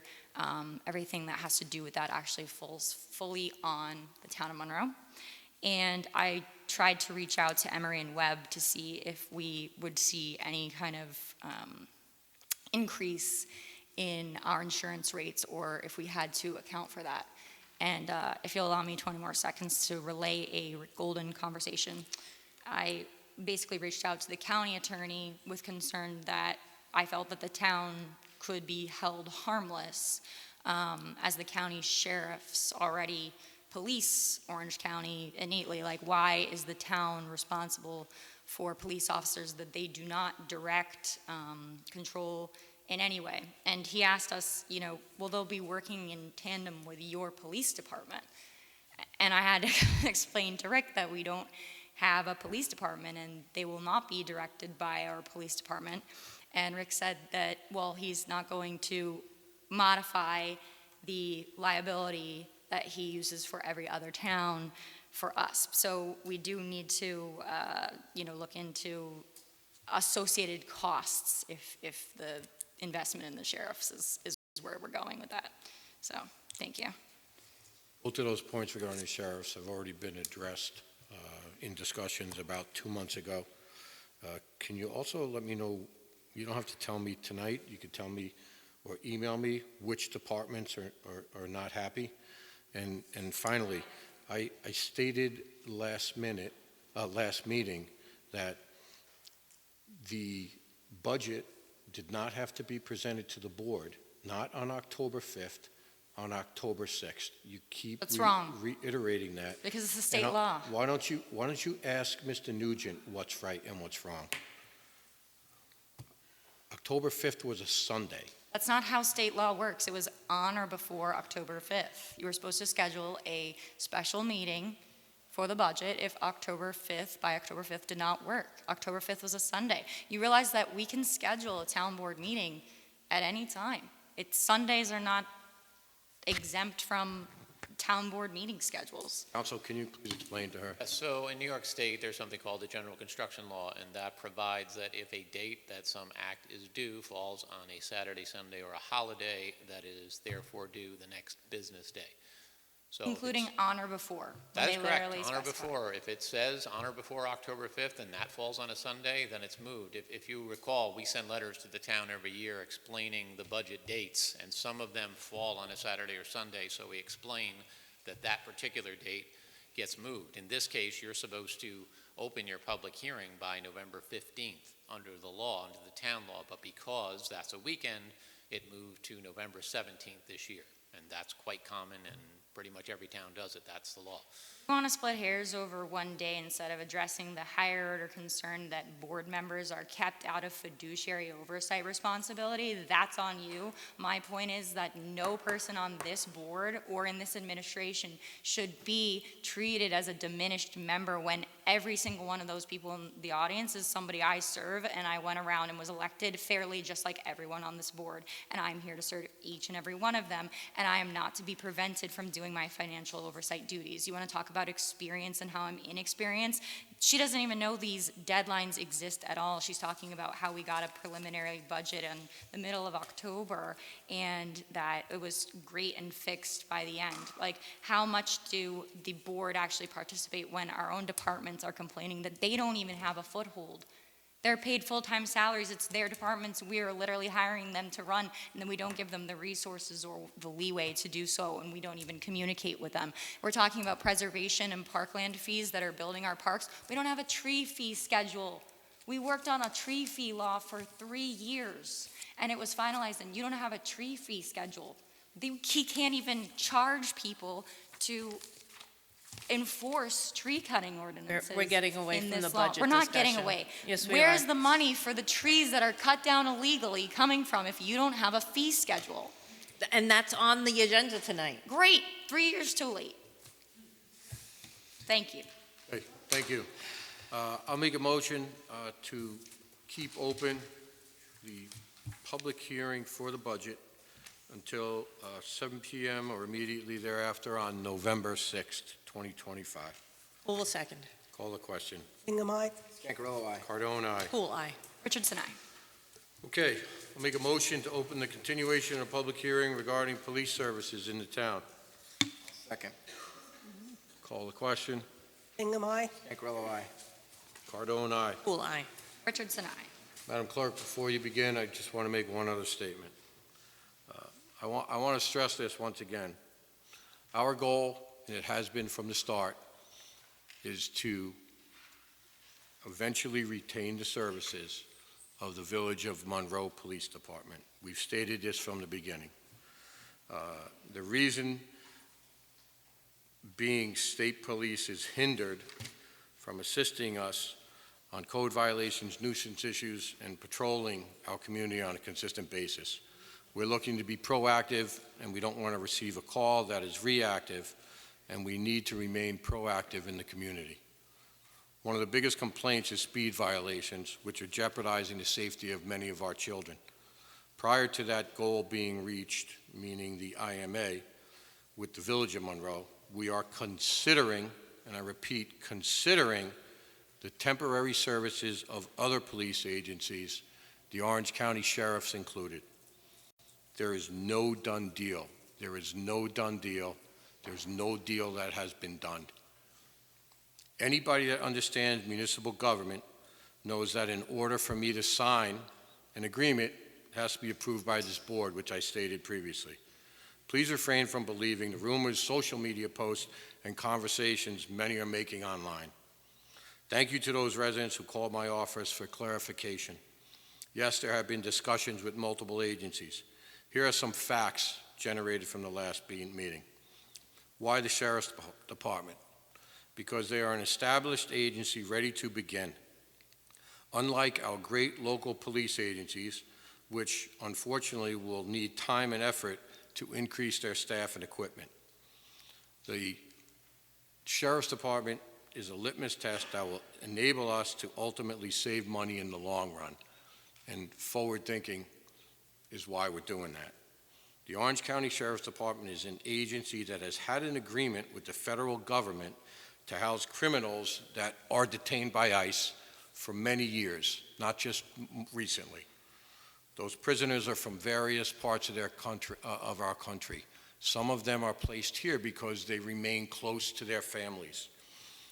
Every single one of those inmates that are in Orange County Jail have had criminal records prior to going in there. First speaker. First speaker is B.J. Mendelson, followed by Carol Soteropoulos.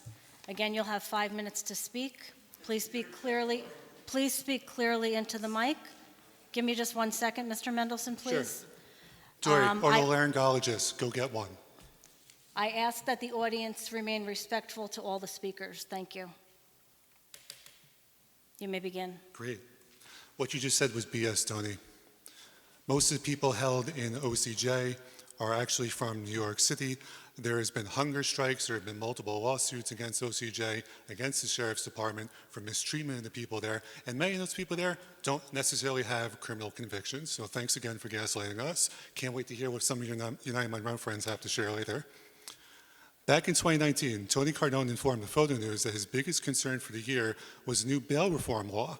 Despite Tony's racist fear-mongering and Dory Hoole's later racist fear-mongering with her almost $500,000 spent in campaign ads, Mr. Cardone never spoke to the village PD or state PD about increasing their presence in town. Never. So for you to sit there and say, oh, it's going to take years for that to get ramped up, you have been in office, sir, for almost a decade. What the hell have you been doing? Nothing. The Monroe Gazette had a chance to speak with a number of people associated with the state police. I can confirm that at no point has Mr. Cardone ever brought up resident concerns about the level of policing available in town. In fact, in 2022, Mr. Cardone told the Photo News, this way you can't say no one that you didn't say it, Mr. Cardone told the Photo News that everyone in Monroe was happy with their level of policing. So I find it interesting that all of a sudden Mr. Cardone has $750,000 spent, which, by the way, is a budget issue, to spend on the Sheriff's Department, money he could have saved by having a simple conversation with the state police. That leaves the impression that this arrangement with the Sheriff's Department is a campaign stunt funded with your tax dollars, everyone in this room, just to have a couple of unpopular and deeply inept incumbents reelected. That brings us to Sheriff Paul Arteta. Despite what you just heard, just days after the October 6th town board meeting, where Tony and Dory said nothing was decided, Mr. Arteta himself said to our first responders that the arrangement, and this is a quote, is a done deal. Good job, Dory. You lied to everybody. Good job, Tony. You did it too. And I'll remind you that the only person at the October 6th meeting who spoke in favor of the sheriff's presence just so happened to have a Cardone campaign sign on their lawn. 99.9% of the crowd is completely against it. We reached out to the sheriff's department and they said no deal is set. However, after Mr. Arteta's statement, residents sent us numerous photos of the sheriff's department all over the town. I also asked the sheriff's department if they would protect Monroe residents from ICE agents. News 12 asked the same question. You know what the answer was? Nothing. And I'll remind the three of you gutless weirdos that I asked each of you whether or not you support ICE enforcement in the town of Monroe, and you refused to answer the question. This is very concerning given that recent reports from ProPublica stated that over 170 American citizens have been arrested and detained by ICE this year. Of our brothers and sisters who are residents here in America, and I'll remind you, Dory, especially tough on crime, Dory Hoole, that our residents, whether they are here legally or illegally, are guaranteed the right under the 14th Amendment to equal protection and due process under the law. You do the crime, you do the time, right, Dory? If the Sheriff's Department refuses to answer a simple question about whether or not they're going to protect us from ICE, then our tax dollars should not be given to them. Finally, I want to note that Dory Hoole again lied to everyone at the October 6th meeting. Since she can plainly be seen taking notes during that meeting, Dory also said on camera that she did so. But when the Monroe Gazette put in a FOIA request for Dory's notes, you know what both the town and the town attorney sitting right over there said? No such records exist, right, Brian?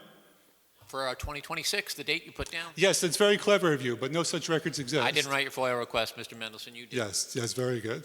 You spend, what costs about $11,000 a month to town taxpayers? Getting their money's worth, Brian.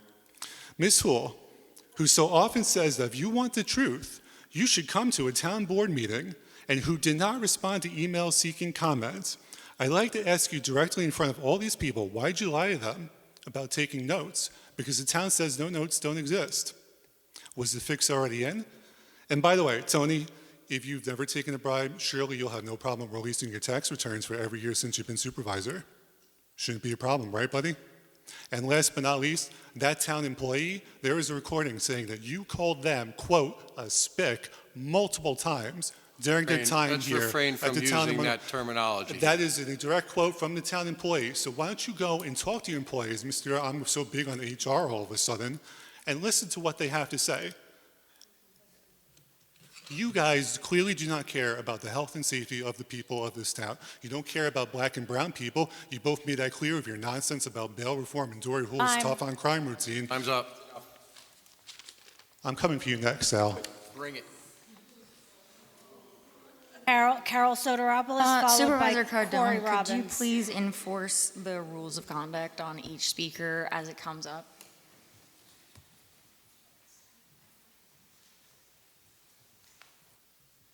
Good evening.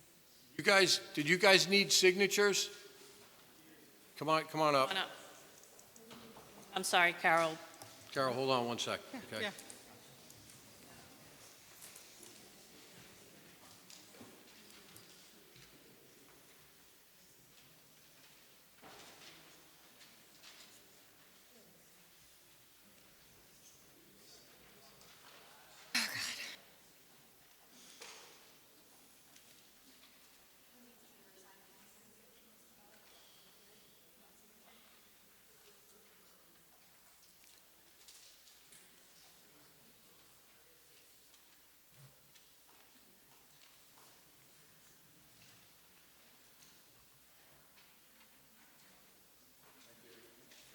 Go ahead, Carol.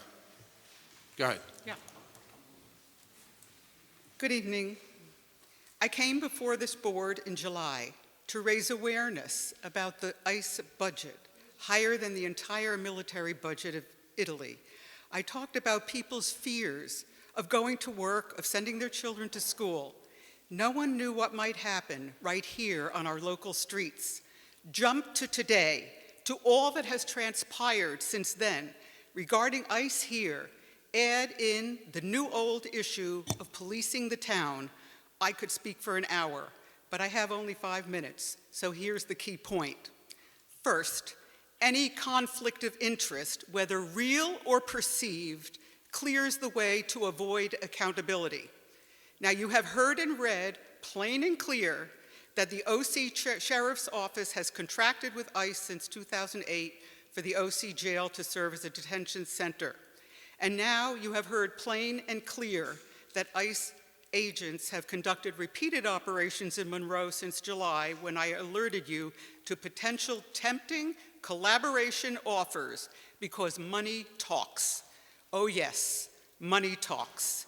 It has yet to be explained to your constituents why you would contract with the sheriff's office and not our own local village. I understand it's supposed to be in progress negotiations, but yes, you sent the village an IMA. It must have had very different terms, question mark? Clearly, it turned out to be a hollow gesture, terms you knew the village could not and would not accept, dead upon arrival. I have communicated with the village police chief. I will read you his words, but first, I want to say that the village police can be trusted to follow the protocols set out by the state attorney general with respect to ICE. I cannot say that about the sheriff's office.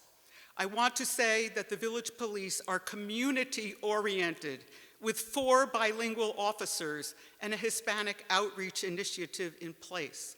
The entire force is trained in local protection. This is not the same training that sheriff officers undergo. These are different types of policing, and we deserve the local brand. Here are Chief Guzman's words. I do not object to my village board's discussions with the town regarding providing police services. The village board will be the decision-making authority to provide those services to the town after a comprehensive analysis. So there's obviously no objection there. So what is the objection here? Why is it taking so long? Why have years been going by and now all of a sudden we're looking to the sheriff's office? We need an explanation. To reiterate, we, your constituents, deserve to be kept far from conflicts of interest, far from where money is doing the talking. The sheriff's office, our county, has profited handily from its jail connection with ICE. Enough is enough. Again, please explain and please clarify agenda item 4.4, possible motion to keep open the continuation of the public hearing regarding police services in the town. I guess this is just going to be ongoing, but still, this is not the moment. This is not the time to bring in the sheriff's office. Even if it means expanding the state police, whatever, or a temporary agreement with the village police, if you can arrange a temporary agreement with the sheriff's office for 6 months, you can do that with the village police too. There's no objection there. There are all these reasons not to do this, and I don't see really any reason to go forward with this. And so I appreciate your attention, and I hope that you will follow through and do what's right for the citizenry here, the local citizens. And as we know, and I've said this in July also, and it's been repeated here, but many people are not aware, just not aware of the 14th Amendment of our Constitution.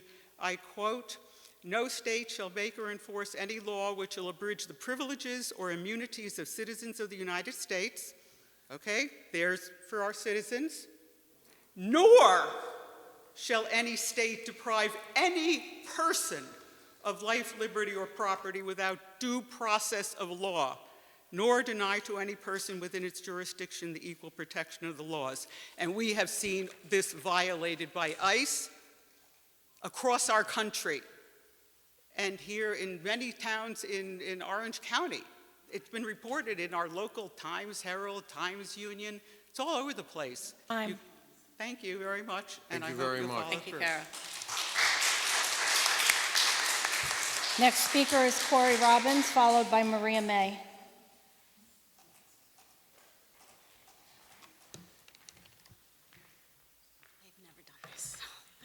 Take a deep breath. Take a deep breath, yeah. Take takes a lot for me to Just do this. speak into the mic. Okay. Can you just state your State your name name. again? Corey Robbins. Okay. So it takes a lot for me to do this, to be up here, so this means a lot to me. Thank you. I respectfully urge the board to reconsider the decision to contract with Orange County Sheriff's Department. While I understand the intention may be to strengthen public safety, I believe this change would have serious and lasting consequences for our community, particularly for our immigrant neighbors who already live with fear and uncertainty. Over the years, the Monroe Police Department has built a beautiful and trusting relationship with the people it serves. That trust was not created overnight. It was earned through compassion, accountability, and a community presence. To now hand that responsibility over to the Orange County Sheriff's Department, a force with a more distant presence and a troubling history of unchecked abuse, risks undoing years of bridge building and progress. Many residents already feel vulnerable. The prospect of being policed by a force not rooted in our community heightens that fear and creates a perception that actions such as ICE raids or racial profiling could occur without consequences. It also raises the fundamental question: who will police the police? True safety comes from not fear, but from trust. Monroe's strength lies in its inclusivity and its commitment to protecting all who call it home. To outsource that trust is to weaken the very fabric of our community. Thank you for your thoughtful consideration. Thank you. Thank you, Thank Corey. you very much. Well done. You did a good job. Maria May, followed by Chuck Summerlad. Maria Oh, May first. Chuck? First, Chuck. Chuck.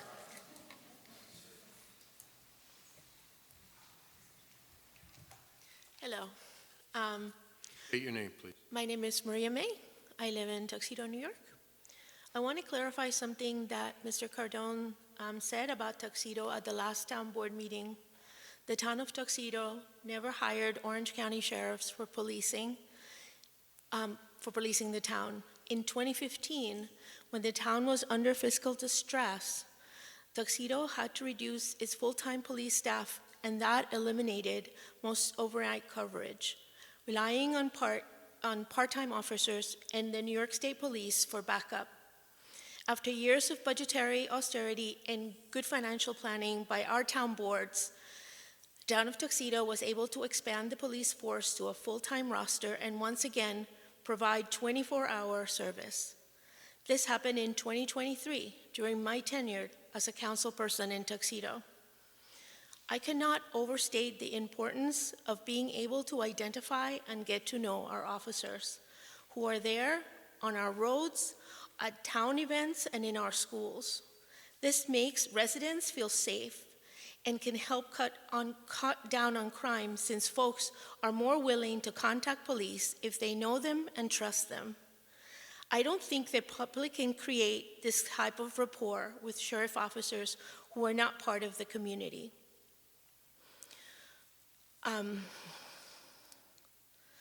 I cannot understand, and I understand that now that you are still working on this, but why this town board majority is not been able to work out an intermunicipal agreement with the Village of Monroe to keep Monroe policing local.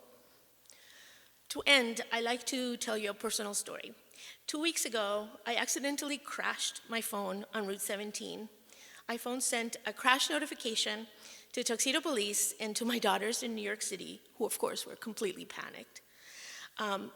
They called 911, they were passed through to Tuxedo Police, and the civilian dispatchers were able to notify my daughter during the call that I was okay. Fortunately, this time was just a crashed phone and not a crashed car.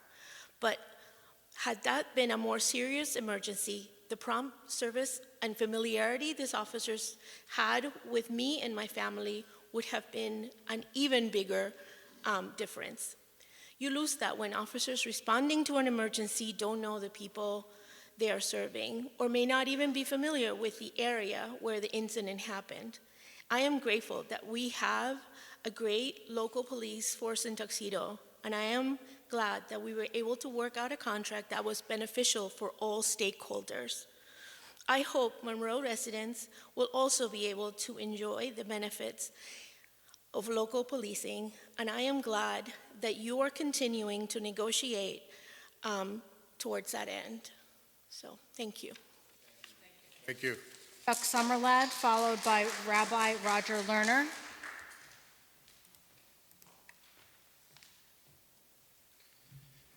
Hello, Chuck Summerlad, Aquaria Street, Monroe. I moved up to Monroe 1974 when I was only 6 years old. I have been living in the town for all that time, except for about 5 years I was in Rockland County. I grew up in the village. My mom still lives in the village. My sister lives in the village. And we would always see village police driving around. And now I'm up in the town, up close to West Monbassia, and I haven't seen a state trooper probably one time in probably 7 or 8 years. And I'm talking, I run on the roads on West Monbassia. Some of you probably try to hit me. But I'm up there. I've never seen in the last 5 years one trooper up there. Through the development, granted it's pretty safe, I haven't seen a trooper. So we definitely need some more police support. I have confidence in the board that they will make the correct decision. I know they have trying to get something along with the village. When it comes to the condescending speakers coming up here disrespecting the board, I take that as very disrespectful, just as a Monroe resident, that we have people that come up here and talk like little children, okay? I happen to have known the supervisor who basically helped us get a pickleball court. I was there the first day we played pickleball. There is a big group of people up there. We have a lot of people there playing soccer. I was the one who was up there when the picnic tables were destroyed. I believe it was another Eagle Scout, and I actually was the one that reported it. Oh, the Eagle Scout didn't destroy them. Not him. I'm sorry. The other Eagle That's Scout not how put you it want to together, repair them. and some other people destroyed it. And so we definitely need people up there. There's a lot more people up there playing the soccer. If you see what happens with these soccer games, they're parked all over the street. So I have faith in the town board to make the right decision. The people that are accusing Tony Cardone of racist activity, a man that coached Pop Warner football for about 30 years in this town, of people of all races, black, white, Hispanic, the boys that loved that man, who played and who he developed them into the men that they are today, they would be in here and they would be speaking on his behalf. It's pretty hard to prove a negative. If somebody calls you something, how do you prove you're not that? Okay? I can tell you he is not that. The man has done a lot. He's worked for Make-A-Wish Foundation. I know my niece had leukemia, and he was one of the people that helped make her dream come true. Okay? So I have full faith that he is going to make the right decision along with the board. When it comes to the sheriff, all this talk about ICE, what is ICE doing? They're upholding the law of the United States. These are federal laws. That's what they are doing, okay? So to get all riled up that they got somebody who is here illegally, and everybody wants to talk about, oh, they got somebody maybe that was a citizen, they're getting the bad guys, okay? That's the way it is. So I believe the town board will do what is best for the town of Monroe, and I think we need to respect their decision, and hopefully they come to one in the near future. Thank you very much. Thank you. Thank you, Chuck. Rabbi Roger Lerner, followed by Dan Burke.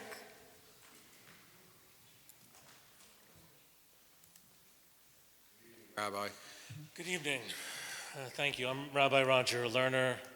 I spoke up about 2 weeks ago, and I said I was here because someone asked me to, and I am here again because I have been asked to speak because people are afraid still to come out. I do that because I feel like I have no stake in it. I won't receive any benefit from what I'm asking, and I'm hoping that my voice might be a little more powerful in that mind, that I am not speaking for myself, but for a community that is feeling afraid. You have heard a lot of people talk for, most of them have been for in the sense of asking you to reconsider the idea of partnering with the Orange County Sheriff because of their commitment and contract with ICE. Because it does give them, from what I have read, limited ability in which to question people's immigration status.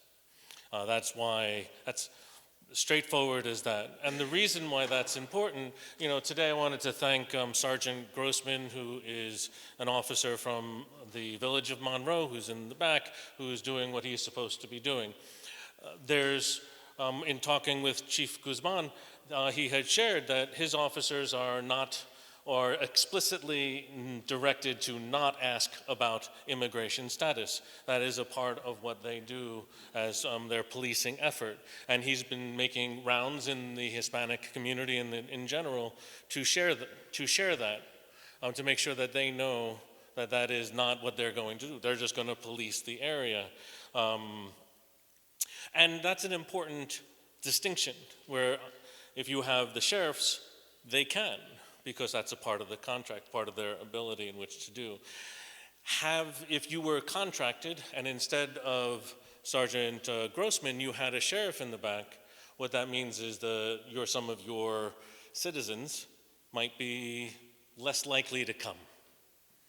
And that is an important thing to think about as you're deciding. And obviously you have hard decisions in front of you in which to make to keep the town of Monroe safe, and that's a consideration. You represent all of your town. Obviously, we have our affiliations that make how we get elected and how you get elected, how we get into our positions. But even still, you serve everybody, and it's important to note that whatever the percentage is, that they have to be taken care of. Now, for statistics, I didn't come with numbers. But what I do know is that people in marginalized communities who are afraid of the police will not call them.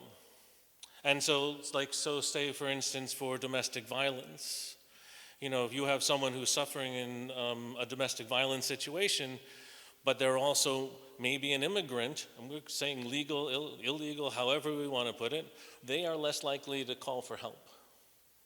That's just the facts of it. If they know that their town is coordinating with the sheriff's department, then they might not be safe. And so they would rather deal with the violence than necessarily call the police. And so when I ask, I understand the difficulty and the need in which to have policing there, but you have citizens in town of Monroe who are Hispanic, who are afraid. And so you also have to serve them as well. And so my ask is that. And I know it's a hard ask. I know that there's a lot of passion from everyone here, and I hope we can see through the passion that people have that this is something going on in America. This isn't just about law and order. This goes deeper than that. It's nuanced. There's so much to it and so much more that you can do as a part of it. So I appreciate your time and attention, and maybe have a little bit of Bill Clinton's Teflon image going for when you're listening to everyone's and their passions, because people feel deeply about this issue. As I said, I receive no benefit from doing this, and that's important to say that I would hope that you would reconsider the idea of partnering with the county sheriff. Thank you. Thank you, Rabbi. Dan Burke, followed by Michael Sussman.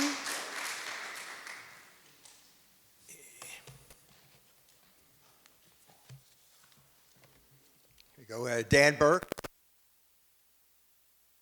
Road, Town of Monroe, Village of Monroe. I want to apologize in advance, but this proposal is going to kind of force me to go to cliches. The first cliche is that there's due diligence missing. Here is a New York State Police response to an independent inquiry. And they say, the New York State Police value the partnership we share with the communities we serve. Residents of the town of Monroe who wish to provide feedback or file a complaint regarding police response times can contact the State Police Middletown Station at 845-344-5300. All calls are logged in, the order they are received. Incidents involving immediate threats to personal safety are given priority, and every call is addressed appropriately. At times, this can lead to longer response periods when multiple emergencies occur simultaneously. The New York State Police maintain regular communication with town supervisor and local officials to ensure continued coordination, transparency, and high-quality service for the residents of Monroe. That's what we have right now, and it doesn't cost us a dime. And the cliche number one, if it ain't broke, don't fix it. The second cliche, town debt's in the millions. I know we've got a bill for $19 million that we got to pay off. Not the town, but the town taxpayers are going to have to pay for a sewer upgrade, and that might cost them $600 to $1,000 a year. The theater, we have financial responsibilities there, but no income, and we're losing money on the solar farm. So,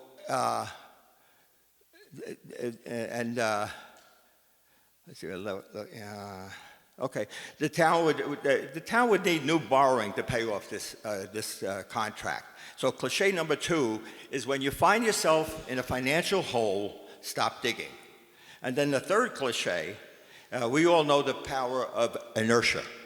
This temporary $750,000 will be extended in May and on, requiring new borrowing into the Reading future. The first $250,000 for November and December are not even in the 2025 budget. So cliche number three is don't spend money you don't have. So table this proposal and add a discussion of policing in the towns outside the villages to the January agenda, where it could be done very carefully, and we'll do the due diligence on it too. Thank you very much. Michael Sussman, followed by Bruce Furbeck. Michael Sussman is not here. Okay. Bruce Furbeck, followed by Peter Toohey.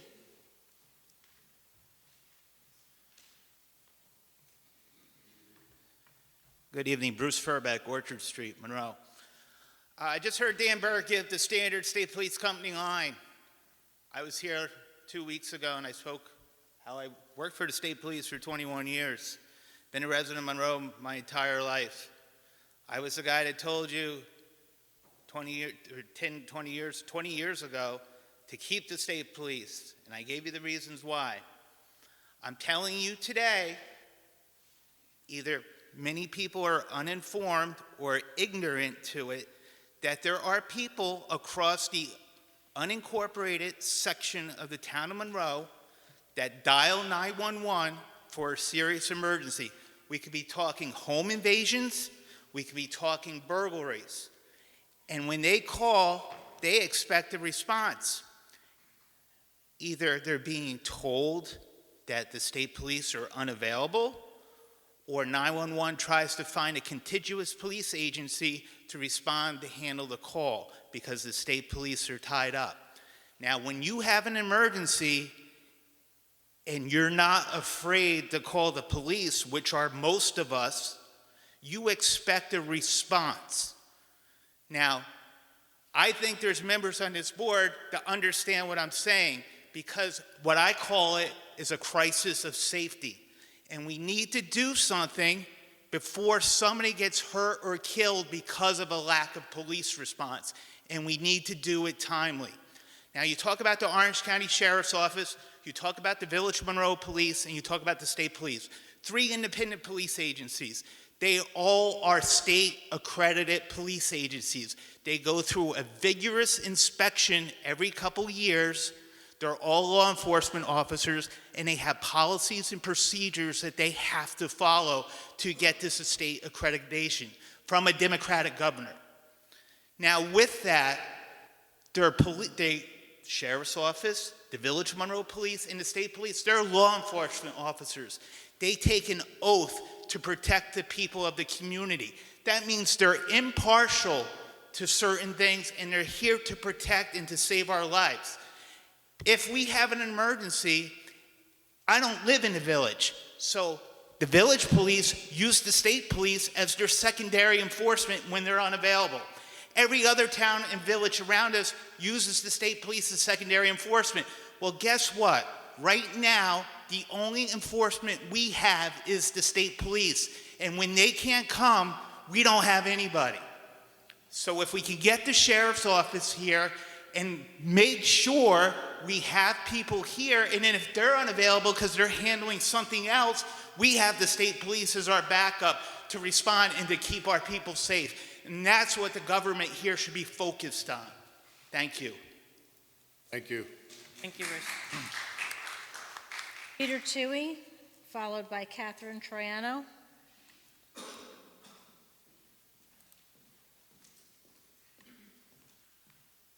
Good evening, board members.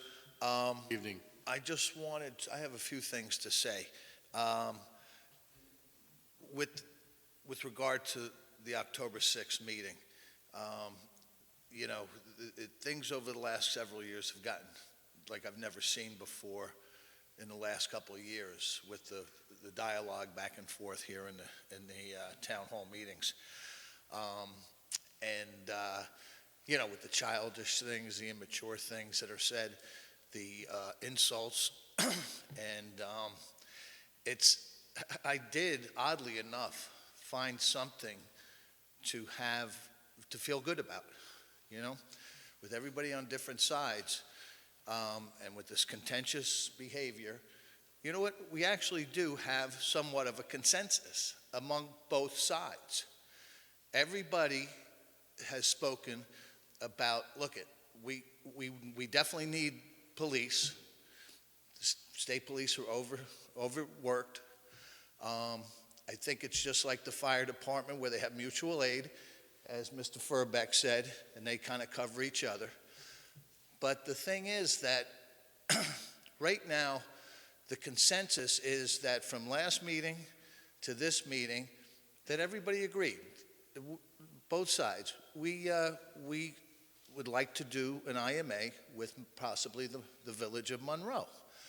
And that's consensus. It's maybe I'm stretching, but I mean, that's what it is.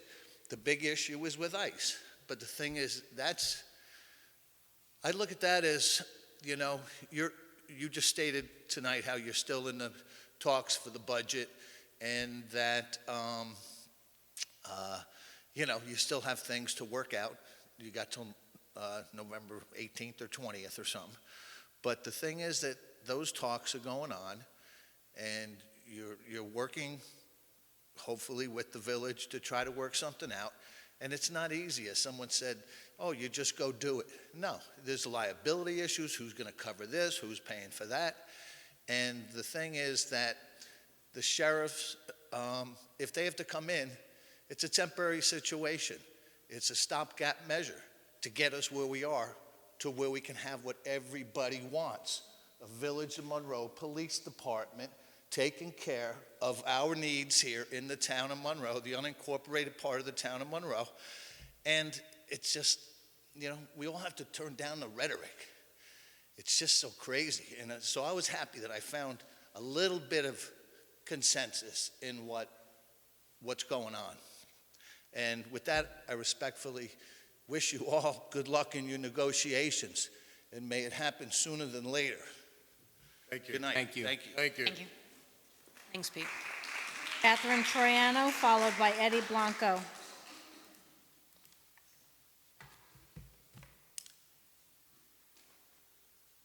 Okay, Troiano, Village of Monroe. There are several extremely troubling aspects to this proposed IMA. First, was it even posted on the website? I was looking, I didn't find it. Maybe I wasn't careful enough. Second, it was signed on September 12th by the sheriff. How could it be signed even before the first public hearing? Third, it's for $750,000 for 6 months and 2 sheriff's cars. 2. And the way it's worded, 2 might be generous. $750,000 for 2 sheriff cars for 6 months. Are the officers getting $375,000 each? If not, where is all this money going? Fourth, our taxes went up 11% last year. How much will they go up with this disastrous IMA? As Dan Burke said, you don't spend money you don't have. Fifth, Orange County Sheriff's Office is contracted with ICE, which has become a domestic terrorist organization that throws people in the back of vans with no warrant. That's not an arrest, that's kidnapping. Make no mistake, there are people whose families have no idea where they are or even if they are still alive. Even if someone is undocumented, they are still human beings and still deserve human rights. I don't know about you, but I don't want Monroe turned into a police state. Sixth, this IMA seems to be a done deal in that the contract is already signed. Is that even legal? Are these public hearings just for show? Is the plan to have 2 public hearings and then go into an executive session and vote yes on this IMA, which is absolutely egregious financially and morally? Is this a stunt to get reelected? Is it a payoff to the sheriff's department? Because one thing I can tell you, this is not what is in the best interest of the town. Thank you. Eddie Blanco. Thank you, Kate.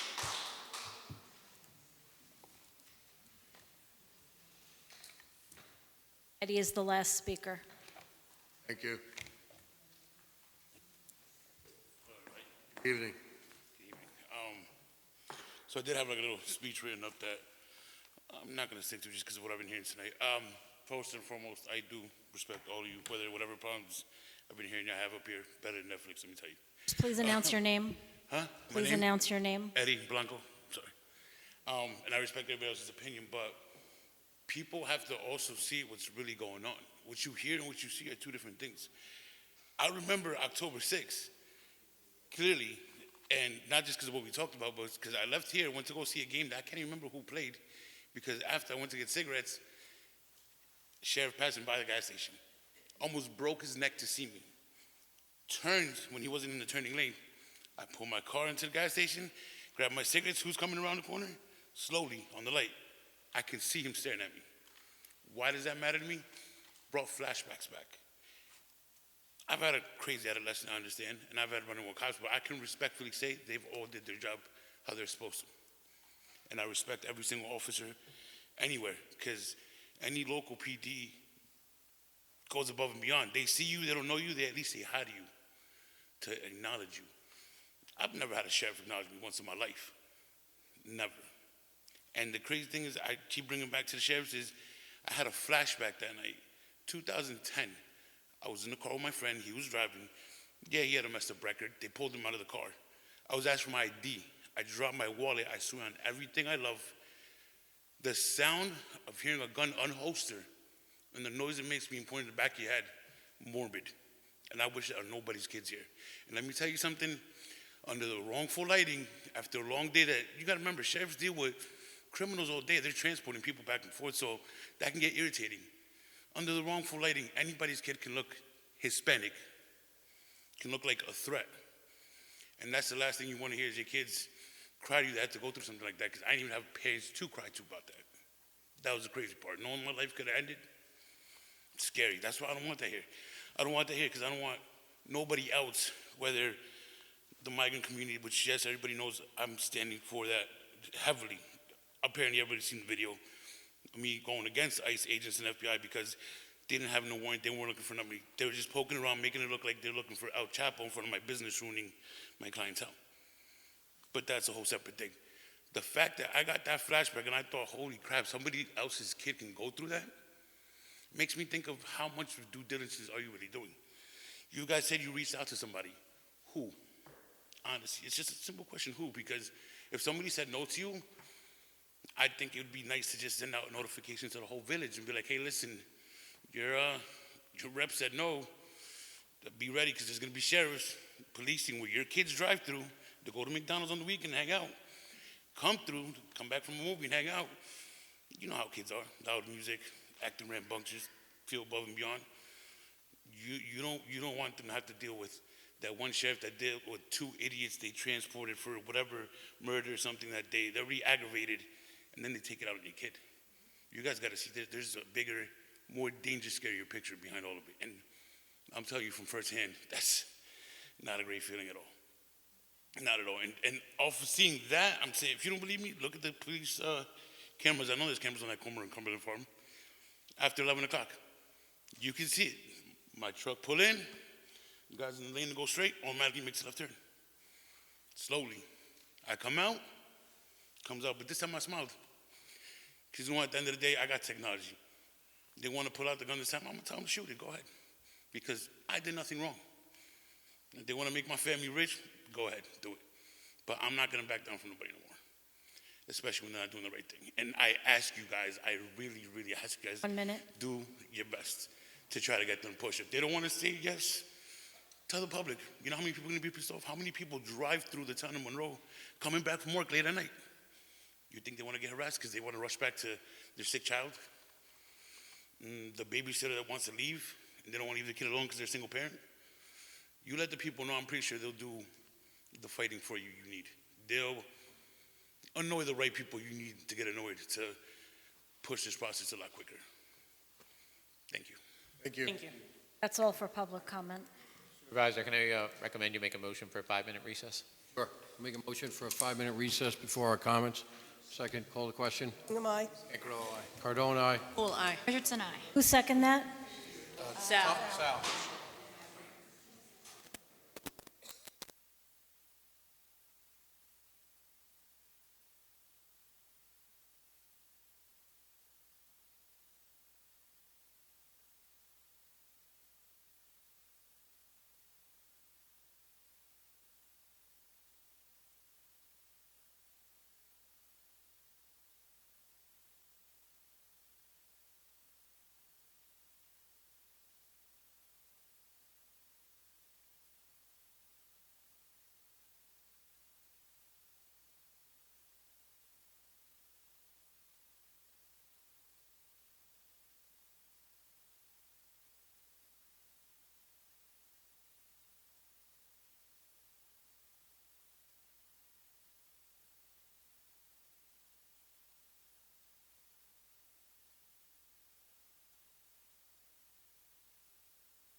polling or something. So they can't. They what? New York State Police can't control. So what I was going to address New York State. What's that, George? All right, yeah, wait, I have, Mary's back. And we need, Okay. and we need Val. Yeah. I just gotta wait a second for Val, George. Yeah, I didn't understand that. Because they Very keep personal moving. that way. Why we feel close to our residents that way. Honestly, But I think as each one spoke, it did rolled closer and closer It and closer. moved over quite a bit. That's more like its usual spot. That was close. Yeah. Val's back. One or two people were leaning on it. All right, you ready, George? Okay. Okay, Rolling. thanks, George. Okay, I'll make a motion to come back into regular meeting from executive session. I'll second. Call the question. Bingham, aye? Scancarello, aye. Cardone, aye. Pool eye. Richardson, I. Okay, so moved. Could we please be quiet? Thank you. Any comments from the board? Yes, where do we want to start? Listen, I'll start because I got a couple of quick comments. Maria, May, oh, there you are, okay. I don't remember saying that Tuxedo hired the sheriffs. I know that it was state police because I was friendly with the chiefs back then. So maybe. I said it. I Oh, said it. Okay, all right.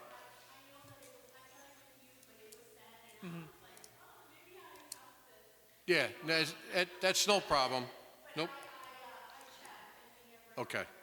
No, yeah, I didn't think that. Just so everyone's aware, I speak with SP at least once a week, whether it's via text, email, or phone. I had a text thread going today with one of the sergeants, so please don't believe the fact that I don't do anything. It's ludicrous. You know, people talk about our debt. We also have assets, and our assets almost doubled. Our assets currently are $38 million. I think when I came in office, they were like almost 20 million. So, you know, with debt also comes assets, and that's, yeah, you have to do the trade-off there. You know, okay, you got a little debt, but you got an asset. Just like when you buy a house, you have an asset in that home. Regarding Mr. Burke's comments about the solar farm losing money, I don't know if it's losing money. It is costing us money, but you got to remember, Mr. Burke, that was done under your reign on this board. That wasn't done under mine. You're the ones that signed the contracts. Please don't shout Please from the refrain. Going out, please. Please. I'm not Everyone insulting was given people. respect. Please give it to the board. I was stating a fact. Can you please have her removed, officer? Please? I would request that we don't resort to the police actually removing an audience member, and just please request that the audience member And we not did. continue the And we behavior. did. Yes, but you didn't actually make a point of order and say that public conduct prohibits Yes, shouting. I did at the beginning of the meeting. And If you that would there have would be listened, police measures taken, and you didn't What? ask her to leave of her own volition prior to asking that the police remove her. Tony, you still have So- 3 minutes and 31 yeah, seconds. so I will say that the only other issue is, everybody keeps talking about the sheriffs being contracted. Thank you, Officer Grasso, I appreciate that. Sergeant. Sergeant, I'm sorry, Sergeant, yes. That the sheriffs are contracted with ICE to do what? I haven't seen a contract, everybody talks about it. The only thing I'm aware of is that they're housing these inmates. And Rabbi Lerner stated that we reconsider something. Nothing's even considered, so there's nothing to reconsider. We're in the process of considering. So there's no reconsidering that needs to be done. Why we have public hearings. Yeah, that's all I have. Um, Oh, wait, one other point. Robbie, Furback, I know you stated when state police can't come, that the village doesn't come. I know the village has responded on multiple occasions. when state police were unavailable, and I believe it happened last week once. So, and I know it's happened in the past, because I've been into town and they've showed up at Round Lake Park. Rob, why don't you come up, because they can't hear you from the... Yeah, I don't want to get in the back and forth.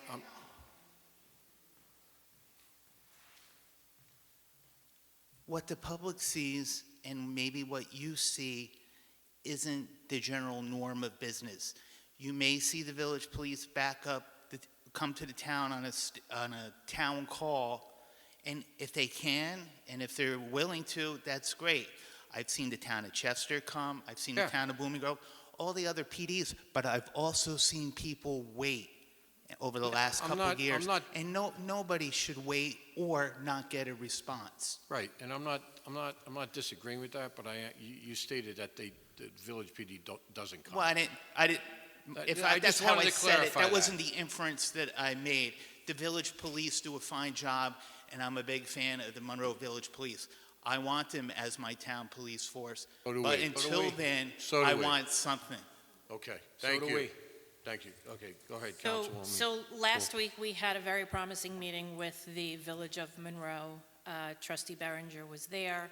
We met with the mayor. We met with the chief of police. We met with Trustee Berenger. I believe your labor attorney, and I think also your village attorney was there. No, village attorney wasn't. That's right. Tony was there. I was there via phone call, and Alex Melchiori was there. We had a very promising meeting, and discussions are heading in the right direction. So I want everyone to know that. But I also want everyone to understand that even if, and we have a meeting scheduled for next week, even if at next week's meeting we manage to create an agreement between the two municipalities that we are able to agree wholeheartedly on, we cannot execute that agreement for quite some time. And the reason for that is this. In order for the Monroe Police Department to be successful at bringing services, expanding services into the town of Monroe, we will have to hire additional police officers. In order for us to do that, we have to do the whole interview process. We have to do the whole psych evaluation and the background check process. That takes a lot of time. Then we have to train them. Some of these officers will already be trained from other departments like NYPD, in which case they will need to go to a short 6 or 8 week training with the county, or we'll have to train them start to finish, which is a much lengthier process. Okay, so even if we agree tomorrow, it's still going to take us months to get actual police officers from the Monroe Police Department patrolling the town of Monroe. Now, as far as the study goes, we looked into getting a study, Mr. Mendelson. Alex Melchiori reached out to several organizations and looked into getting a study, and we were all told the same thing. They cannot do, don't tell me no, I know what we did. I know that you want to say that we're lying. We are not lying. We cannot do a study because we have nothing to study. We have residents with no law enforcement, so there's no law enforcement to study. The Village of Monroe could do a study, and those are the ones who should do a study. They recently did a study. They have information from that. If they wanted to do another study, that would put us back a couple of weeks. The number one complaint that we get from residents, and this is a complaint that is increasing daily, is speeding. And that is not something that you can call the state troopers about and expect for them to react right away. You can't say somebody just sped down my road because it's going to take them some time. The New York State troopers are experiencing a significant decrease in manpower due to the fact that nobody's taking these exams. No one is taking the county exam. No one is taking the state exam. So we need to think outside the box. So in order for us to be able to provide for that protection on our roads, yes, we are talking to everyone who is capable of providing us services right now, which is why we're having discussions with the sheriff's office. We have not agreed to sign anything. We do have concerns over that portion of the contract where it states that we will be liable. That's a big part of the reason that we haven't signed anything. I have not made a motion in every other town board meeting. When the supervisor has to sign something, I'm the one who makes that motion. I have not made that motion yet. There is still so much that we need to study. There is still so much that we need to discuss that I think we should keep this public hearing open. 1 minute. So I want to add on to that. There are some records out there as to what the state troopers are doing in Monroe. There is actually, I want to thank the Photo News because they publish, like, the police calls. Through my diligence, I found out there's a nyspnews.com that has the blotter reports. It only pulls up 1 week at a time, and I pulled up one day. I just happened to pull up October 12th. There were only 3 calls for Monroe. I know we have county roads here. If the sheriff department can help us with just speeding on Lakes Road, West Monbassia, Harriman Heights Road. We don't need to pay for that. They should be doing that now. It's the village, George. He said Stage Road. He said Stage Talk to Road. VPD. Right, but there are certain things that I think we just need to have a better dialogue with these agencies. They need to be protecting us.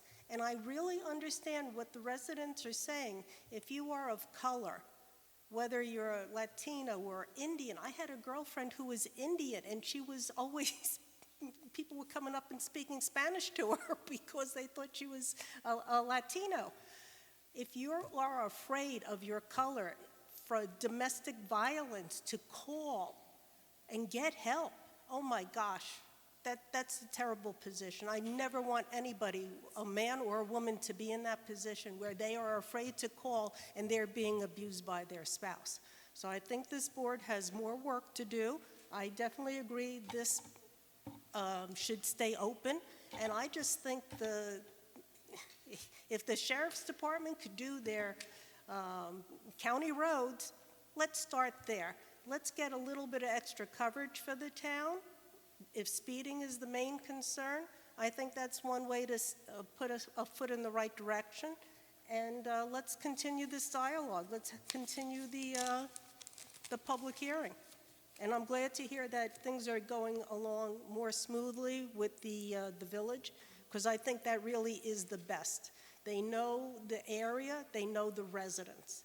And I don't want, like I said, I don't want any resident ever be afraid to call for police help. And you're right, Carol. The Monroe Police Department is a wonderful group with a lot of outreach, and the reason that we want to contract with them, but it will take some time. Up here.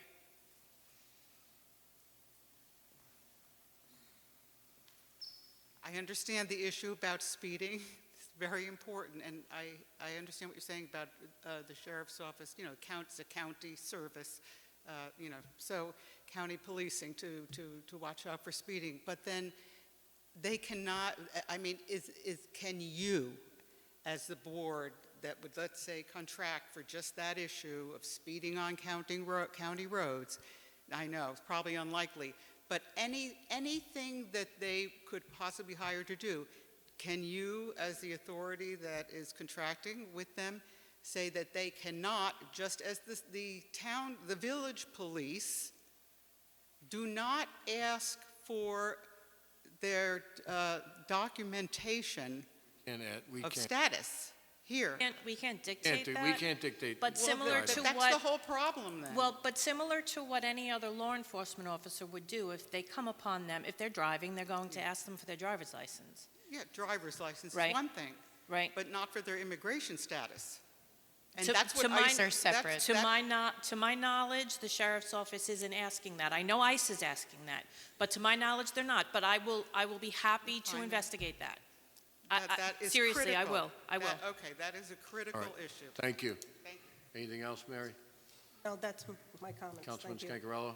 I'm all for keeping this public hearing open as well. I think Okay. there's a lot of comments out there. There's a lot of, positive and not so positive comments that Into the mic, Sal, Into the mic, please. Sal. We're definitely going to do what's best for this town, for sure, so I'm all for keeping it open. Thank you. Councilwoman Richardson? Yes, thank you.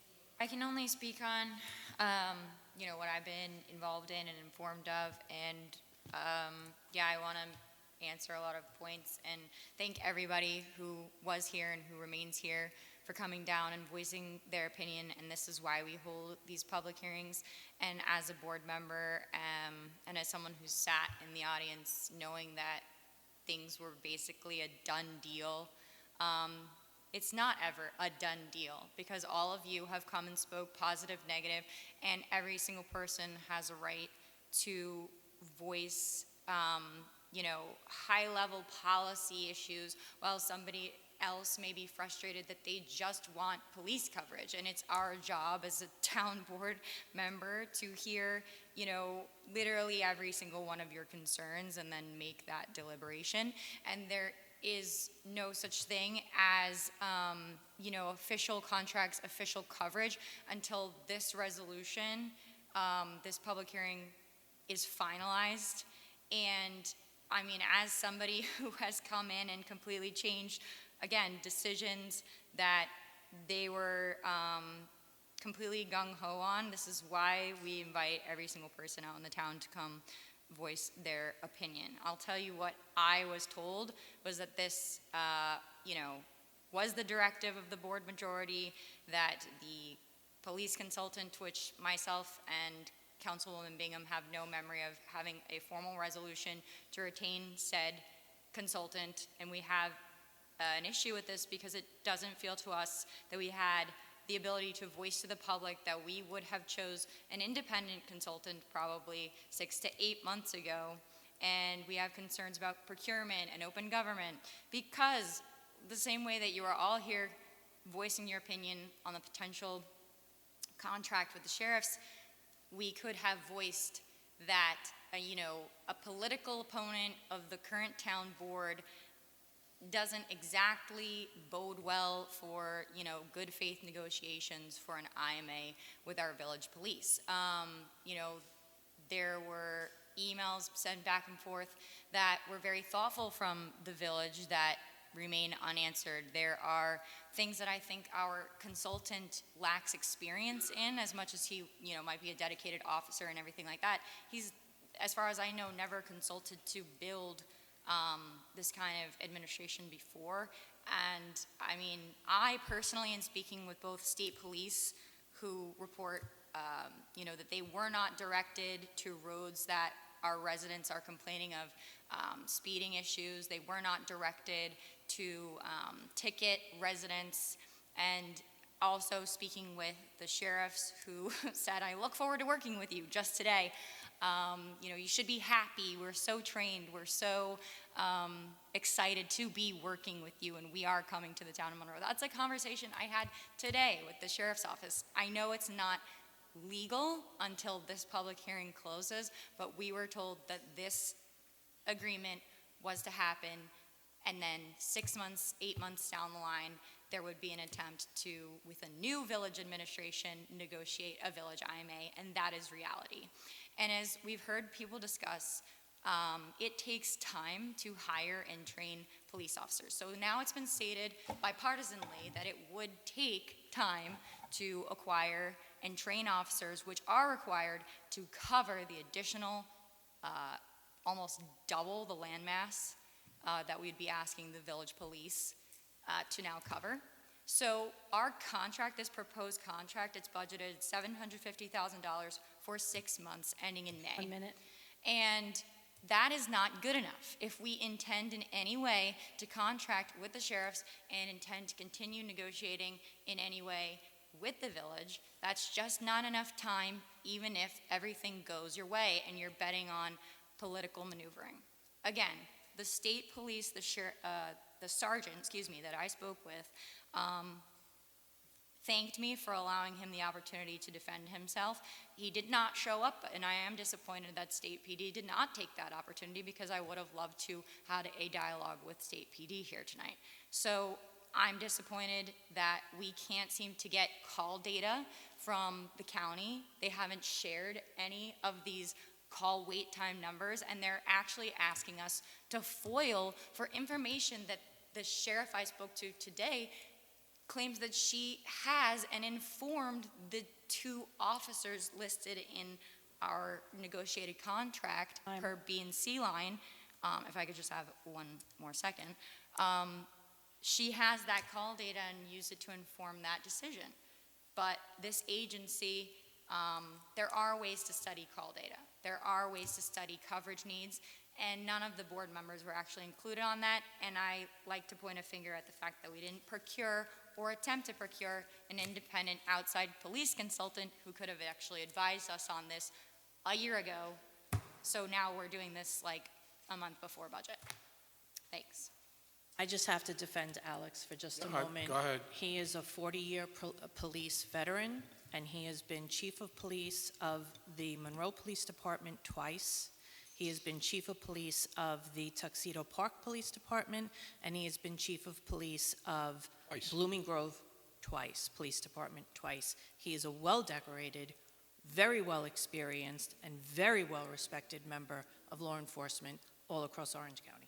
Which I said. I said he is a respected member of law enforcement. That does not give you the innate ability to design and structure police forces, which is a literal profession that is held by non-police officers. So thank you for your service, not the same thing. And we could have had the ability to discuss his merit alongside other candidates for review, as we are technically usually required to do. Let's move on. One other comment, Councilwoman Richardson, when he was here at the podium, you did state that you were looking forward to working with him. And we did not need a resolution? He did, because he we did not. offered Let me help. finish. Please don't interrupt me. We do not need a resolution because he's an advisor. He's not a paid consultant. And if you'd like to ask Mr. Nugent, I did. possibly I I'm asked wrong. him 3 weeks ago and got no response. We do not need a resolution. Can you please answer that? I think For you asked- free volunteer help that you someone asked wants for to come in and help us and inform our decision making, I'm sure that's not the same thing as having him actually steer and represent the town of Monroe. Right, that would be, you asked about it, whether it was a board resolution, which there wasn't, because No. he's advisory, he's not being paid. Basically, anybody on this board could go find somebody to provide you free advice, and you can bring it back to the board. That's not, as long as it's not a paid position where you're giving a contract. That's my understanding of the situation, is that he's not someone being paid. He's basically someone just providing advice without charge to the town board members individually or Yes, collectively. but then we speak about him as though he is conducting and like advising that these studies can't be conducted, and I'm saying this is not a professional level consulting service that's dedicated to fulfilling this for the town of Monroe. And No, we it's had, better. excuse me? It's better. Let's keep It's not let's keep better. it open. Let's keep the Yeah. public hearing. Okay, I'll I make a motion to keep open the continuation of public hearing regarding the police services in the town of Monroe for November, what's the day, 4th? 6th. 6th, November 6th at 7 PM or immediately thereafter. Bingham will second. Call the question. Bingham, aye. Scancarello, aye. Cardone, aye. Cool, aye. Richardson, aye. Okay. Next up is a motion to open the continuation of the public hearing regarding local law A-V1, 2025, to amend Article 6, Chapter 53, concerning material used for water pipes in the town of Monroe. We'll second. Call the ahead, Mary. question. Bingham, aye. Scancarello, aye. Cardone, aye. Cool, aye. Richardson, aye. Thank you. No public comment. No public comment. Brian, I know that you are still awaiting one item from the engineers, I believe. And actually, during the break, Councilwoman Bingham and I spoke about this, and she had spoken to the engineer. So we think the document, even though it's not in final form with accepted changes, is pretty much final. So my recommendation was that we finalize the draft local law with changes accepted, and then we'll forward that to the board and to Mr. Fritz just to have a last look. I think you could put it on for November for adoption if there are no We major close issues. the public hearing tonight. I would continue it just in case there are changes that end up being material between now Okay. and then. Okay. And we'll close it at that meeting, and then we can adopt the same night. Okay. Then I All have right. one other question. The public notice, I believe, says only Chapter 53. We're also doing Chapter 54. Would we have to renotice it? Could do that. Just let me look at that issue, but if we're actually making a change to Chapter 54 and the notice didn't include it, then I would suggest we just republish with the reference to Chapter 54 for the continuation. So this way, there's an opportunity if anyone, Right, so you know, you'll be in feels like they contact. want to comment on 54 specifically. So you'll be in contact with the town clerk, Val, at some point? Yes. Okay. Okay, I'll make a motion to keep open the continuation of the public hearing regarding local law A-V1 2025 to amend Article 6, Chapter 53 concerning material used for water pipes in the town of Monroe on November 6th at 7 p.m. or immediately thereafter. Bingham will second. Call the question. Bingham, aye. Scancarello, aye. Cardone, aye. Full aye. Richardson, aye. Okay. Item 5.1 is the acceptance of the October 6 minutes. I'll make a motion to accept. Second. Any changes, alterations, corrections? Call the question. Bingham, aye. Scancarello, aye. Cardone, aye. Full aye. Richardson, aye. Okay, item 6.1 is the general fund abstract. Be it resolved that the town board of Town of Monroe requests approval of abstract 25-18 general fund containing checks 37408 through 37467 totaling $605,667.11. Do I have a second? I'll second. Call the question. Bingham, aye. Scancarello, aye. Cardone, aye. Full aye. Richardson, aye. Item 6.2 is the escrow abstract. Be it resolved that the Town Board of Town of Monroe requests approval of abstract number 25-14 escrow fund containing checks 2252 through 2253 totaling $2,014.50. I'll make the motion. I need a second. I'll Bingham will second. second. We're going to give it to Mary, even though Sal beat it. Call the question. Bingham, aye. Scancarello, aye. Cardone, aye. Full aye. Richardson, aye. Okay. Item 7.1 is the acceptance of the resignation of Junie Jean, full-time bus driver, dial-a-ride, effective October 7th, 2025. I'll make a motion, be it resolved that the Town Board of Town of Monroe made a motion to accept the resignation of Junie Jean, full-time bus driver, dial-a-ride, effective October 7th, 2025. Do I have a second? Full will second. Call the question. Aye. Scancarello, aye. Cardone, aye. Full aye. Richardson, aye. So moved. Item 7.2 is the amendment to engineering professional services agreement for 2026. The amendment to the engineering professional service in 2026. We have the rates. I will make a motion to approve that with MHE with the caveat that it's approved by council. Second. Call the question. Bingham, aye. Scancarello, aye. Cardone, aye. Full aye. Aye. So moved. Item 7.3, Tom Lawrence, attendance at the 2025 NISAC Conference on the Environment.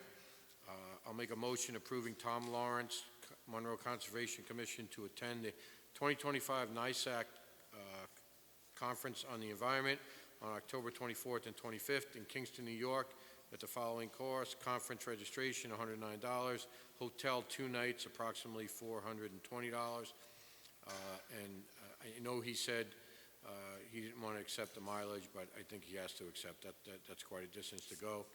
So I'll make a motion that there's up to $100 in mileage. I don't see it And being more are than that. meals included? I think meals are included at the conference, but if not, he would be reimbursed as long as he has receipts. Okay. So I'll make that motion. I'll will second second. that. Call the question. Second, I'm sorry. I did. I'm taking that one Thank from you. Sal, too. Call the question. Bingham, aye. Scancarello, aye. Cardone, aye. Full aye. Richardson, aye. Okay, so moved. Okay, Reese Group investigation. This was a investigation that was approved by the board regarding Councilwoman Richardson's complaints. I will just read this statement. Nothing would preclude a brief summary with respect to the Reese Group report, as is the case may be. There were 11 number of complaints were filed involving town officials, and the Reese Group was hired to investigate those complaints. Out of the 11 complaints filed, 0 were determined to be founded, 10 were unfounded, and 1 was determined to be unsubstantiated. The town expended over $15K, and it looks like when the final billing come in, it'll be close to $20,000 to pay the Reese Group for the investigation of the complaints. To the extent that there are subsequent requests for the copies of the complaints and related documents, example FOIL, we recommend that our office, meaning Mr. Nugent's office, review the request and provide guidance on a response due to the sensitive nature of the information contained in the complaints. Does that include the bogus charges at the Food Truck Festival last June? Wow, okay. No. Excuse me? No. We're not going back and I'm forth not- with the you're not- audience. you can Please, sit down. Such an Stop, inappropriate stop. conduct Stop. Please by all refrain. members of the board. Supervisor, We yeah, have I think we never ended- had an Ended HR there. investigation Councilwoman publicized, Richardson. negative or positive, with any Please details. refrain It's from extremely speaking. obvious. You do not have the floor. Mr. Nugent? I just recommend leave it at that. We don't need a motion. You've received the report, acknowledge your summary. That should be the end of it. I was invoked and I'm allowed to disavow all of the statements. I was even told by the investigator that he was inquiring about what the cost totaling her services were and that her services were rendered elsewhere and that they were general HR services. My attorney has actually departed because he had an hour to sit here. You've had multiple conversations with said attorney about how we were not given proper written notice to respond.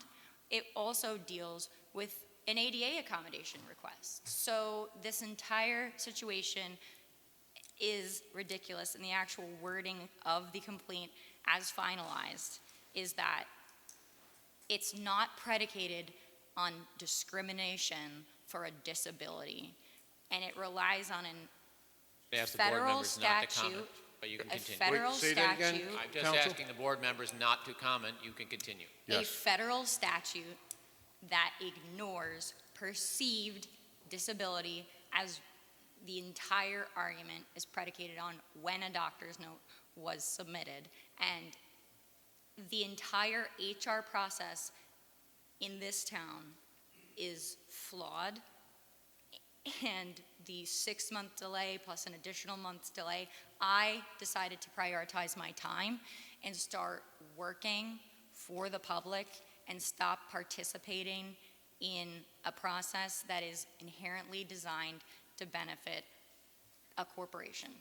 And again, just disavow all of the statements that were made. We predicted that this would happen. It feels identical to retaliation, and that my attorney is still processing a response that is going to be given in mid-November. So this is just wholly inappropriate and indicative of the administration at large. We've never had another case like this. And also, 11 is nowhere near 165. But that's just from someone who managed our budget, so. Next item up is the 8.1, short-term rental application for 94 Walton Terrace, SBL 18-4-50.2. Now, therefore be it resolved, the whereas clauses are incorporated. We want to hear from him. He's coming up to the podium. Oh, no, I'm just. Wanted to just Okay, introduce sorry, myself. I didn't realize you were here. I don't think you need it. It's a resolution of approval, so I Yeah. don't think you need, No? unless We're there's good? something changed. Yeah, Yeah, no? if you want to comment afterwards, that's No, fine. no, Okay, all right. So now therefore. You can go sit You can down. stay there. Yep. Or you can sit down. Thank you. Keep smiling, though. You got a nice smile.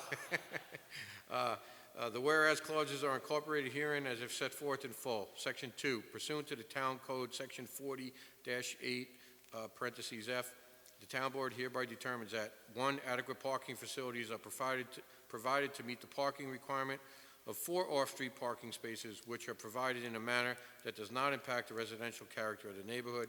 2, no new construction or expansion is proposed relating to short-term rental.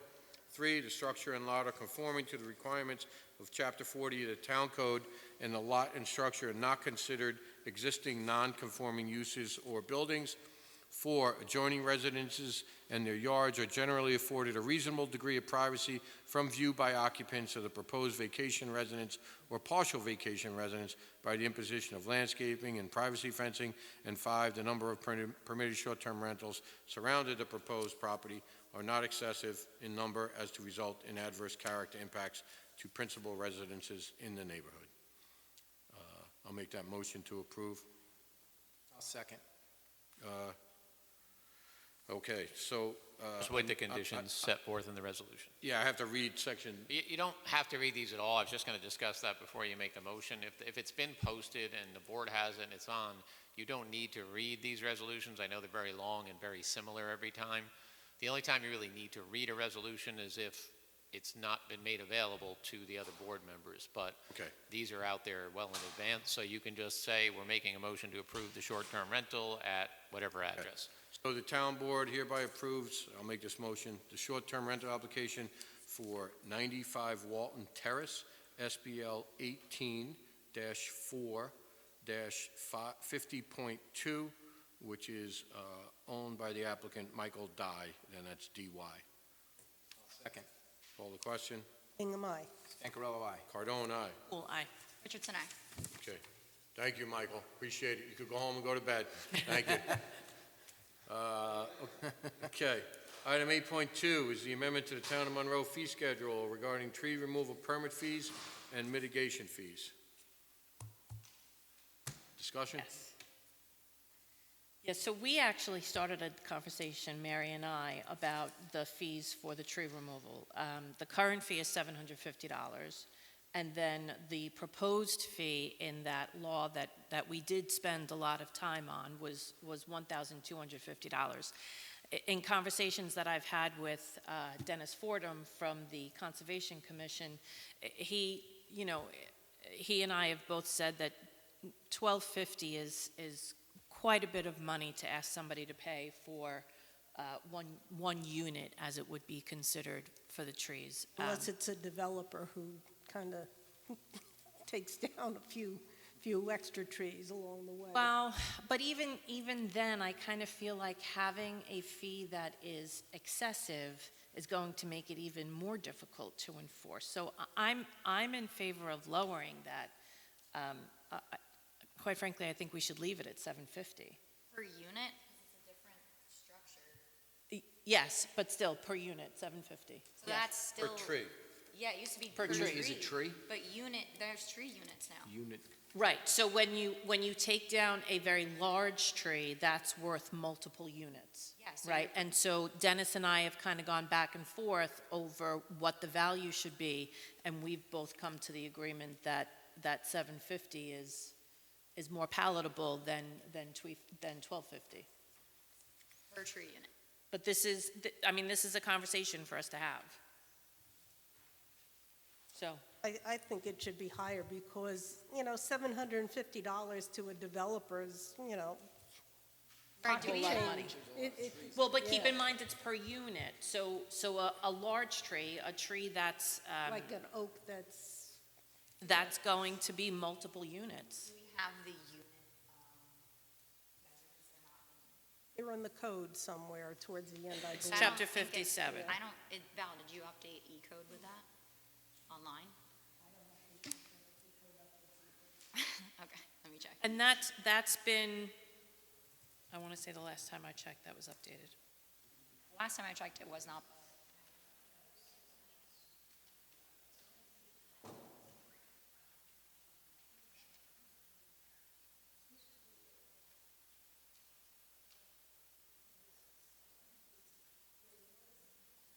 And I'm a little annoyed at developers. There were some very large oak trees that I know that were taken down, and he sold the oaks for lumber, made more money than what he was fined, and this goes back years ago. So that's why, I can understand a poor homeowner who doesn't understand. We have a town code, and I think Dennis actually made a point, should we ever tell these tree companies out there, I found it. you got to stay within the new town code. But I'm just afraid a developer is going to go in and say, oh, I didn't know about those codes you have, and I cut down those trees because or a homeowner who wants a view of the lake. I've seen that happen too. That's an argument my husband and I have all the time. Yeah. Take those trees down so that you have a better view, and I say no. And you say no. So we found the tree density units, and the DBH is that 3 to 12 inches is one density unit, 1 to 2 feet is 2, and over 2 feet is 3. Right, so a tree that is up to 12 inches DBH is going to be valued at $750 according to the current fee schedule. Under the new one, it would be $1,250, and then for a larger tree between 1 foot and 2 foot DBH would be $1,500. You know, I think keeping in line with that is more reasonable and better to be enforced than $1,250, because then you're talking about $2,500 per unit, larger tree. Per unit. Right, I'm worried about the enforcement of it, the likelihood that somebody's actually going to pay it. If we're worried about the enforcement of tree units, why did we put tree units in the new? Well, tree because we don't want a large tree to be taken down and then replaced with a smaller tree. We want to make sure that the size of the tree and the value that are provided to the ecosystem is maintained with multiple trees. But it's not maintained at all. Well, and that's why we're having this conversation, so that we can enforce it. I don't know that. Mike? Consulted with Ben. I'm gonna, I'm gonna agree with you, Councilwoman Hull, at $750, I think is. Per unit, Unit. right. Why don't you make that motion? So I make a motion that the tree fee schedule be updated to reflect $750 per unit. I'll second it. Bingham, nay. Scancarello, aye. Cardone, aye. Full aye. I'm going to say Richardson, nay. Okay. So moved. Then one other thing, there's, in that same section of the code, it says, no regulated tree, including exempt trees, shall be removed without first serving a notice to the town clerk by submission of a tree removal notice. Val, do you have any form like that? No? So maybe Councilwoman Hool, would you mind working on that with Yes, so Valerie? we'll get with the planner. We'll get with MaxDAC and we'll have that notice created. Right. It's not a permit or anything that you would have to act on other than to have File it. Right. Should it be Val, or is it now we have the building? Well, Oh, in it the says to code, the it town says clerk. to the town clerk. Yeah, that's the way the code reads, to the town clerk, so thank you. Okay. Close that up. Thank you. All right, item 8.3 and 8.4, basically exemption requests from both the Village of Harriman and the Village of Monroe. Last year, we exempted them from item 4, which is brush and weeds. I have no issue doing that again this year. Did anyone from your office, Brian, follow up to the matter that we were talking about regarding services? I'm guessing not. Sorry, so, You mean about the landfill site? yeah, so I basically brought up as a matter to have an advance, because we were going through budgetary talks, that Village of Monroe was exempt last time from items 3 and 4, and then subsequently. Only three, Oh, not so 4. 3, and that Oh, subsequently. they were exempt from 4. Not 3. Oh, 4, not 3, thank you. The other It's late. And then subsequently lost services for composting. And then there's been the debate over the fact that can you restrict, village access to town-owned land, because everything that I've read in municipal law allows a village to restrict town residents from village services, but that same concept, if it's town-owned land, is actually inherently accessible by village residents, because it's just a principle Oh, of yeah, town law. I actually, and thank you for explaining that. I did look at that after, I think Matt was here last time and relayed that. So, and I looked at the deed, and there's a difference here between access, in theory, if the village, resident was to walk into Yes. a public area, that's the access. But providing an operation, if the town is providing a service, that costs the town. You have the right to charge them I'm sorry? We have the right to charge them for And the right to grant that exemption or not. If, you know, the village says to the town, as they did in this case, hey, we want to be exempted from these charges, then they can't be exempted, then also say, we have a right to use the town services that are being provided on that parcel. I think the issue is that we haven't identified the actual cost of that specific service as separate from the other services in that item that they want to be exempt from. Here it is, it's in the It's in budget. the budget. Did we? Yeah. Which page? On page 12 is the DA machinery, which is item 3, and below that is the brush and weeds, which is moved into, Brush and weeds So on did page they 12. make the wrong request and they requested exemption from all of They those? requested exemption from both. Yeah. And in discussions, we came to terms for last year's budget, we came to terms that I remember while that. it would be inappropriate to exempt them from the highway fees, it would be appropriate or permissible for us to exempt them from brush and weeds. But, and in conversations that I had with the mayor regarding this request, it would mean that they would not be able to use the compost facility. So he was aware of that. So he's not Excuse me. happy about it. Excuse and me. he's questioned Councilwoman us. Bingham? Go ahead. I had a question. When you said the mayor, did you speak to both the village of Harriman and the village of Monroe? It was only the village of Monroe who I made the s- request, not I the... Because spoke- Harriman has the problem, they don't have a place to put some of their, I spoke to Mayor Mitchell, and Yes. he understood that. okay, as long as he understood it, because that was just my understanding, that They they were didn't acting have a like they place. wanted access still and that they felt they had donated To equipment. be clear, the town is not telling the villages you can't compost. The villages are asking the town for an exemption, and in response, the town is then saying, okay, we'll exempt you, but that means You're they, exempt from the service and the cost because they of the have to service. provide the service themselves, and they would do it at their cost. So can they use the land to take care of their compost? Because that was the question in front of me from the Village of Monroe Mayor Dwyer, was we feel we purchased the land. You can't limit us from dumping our leaves on the land.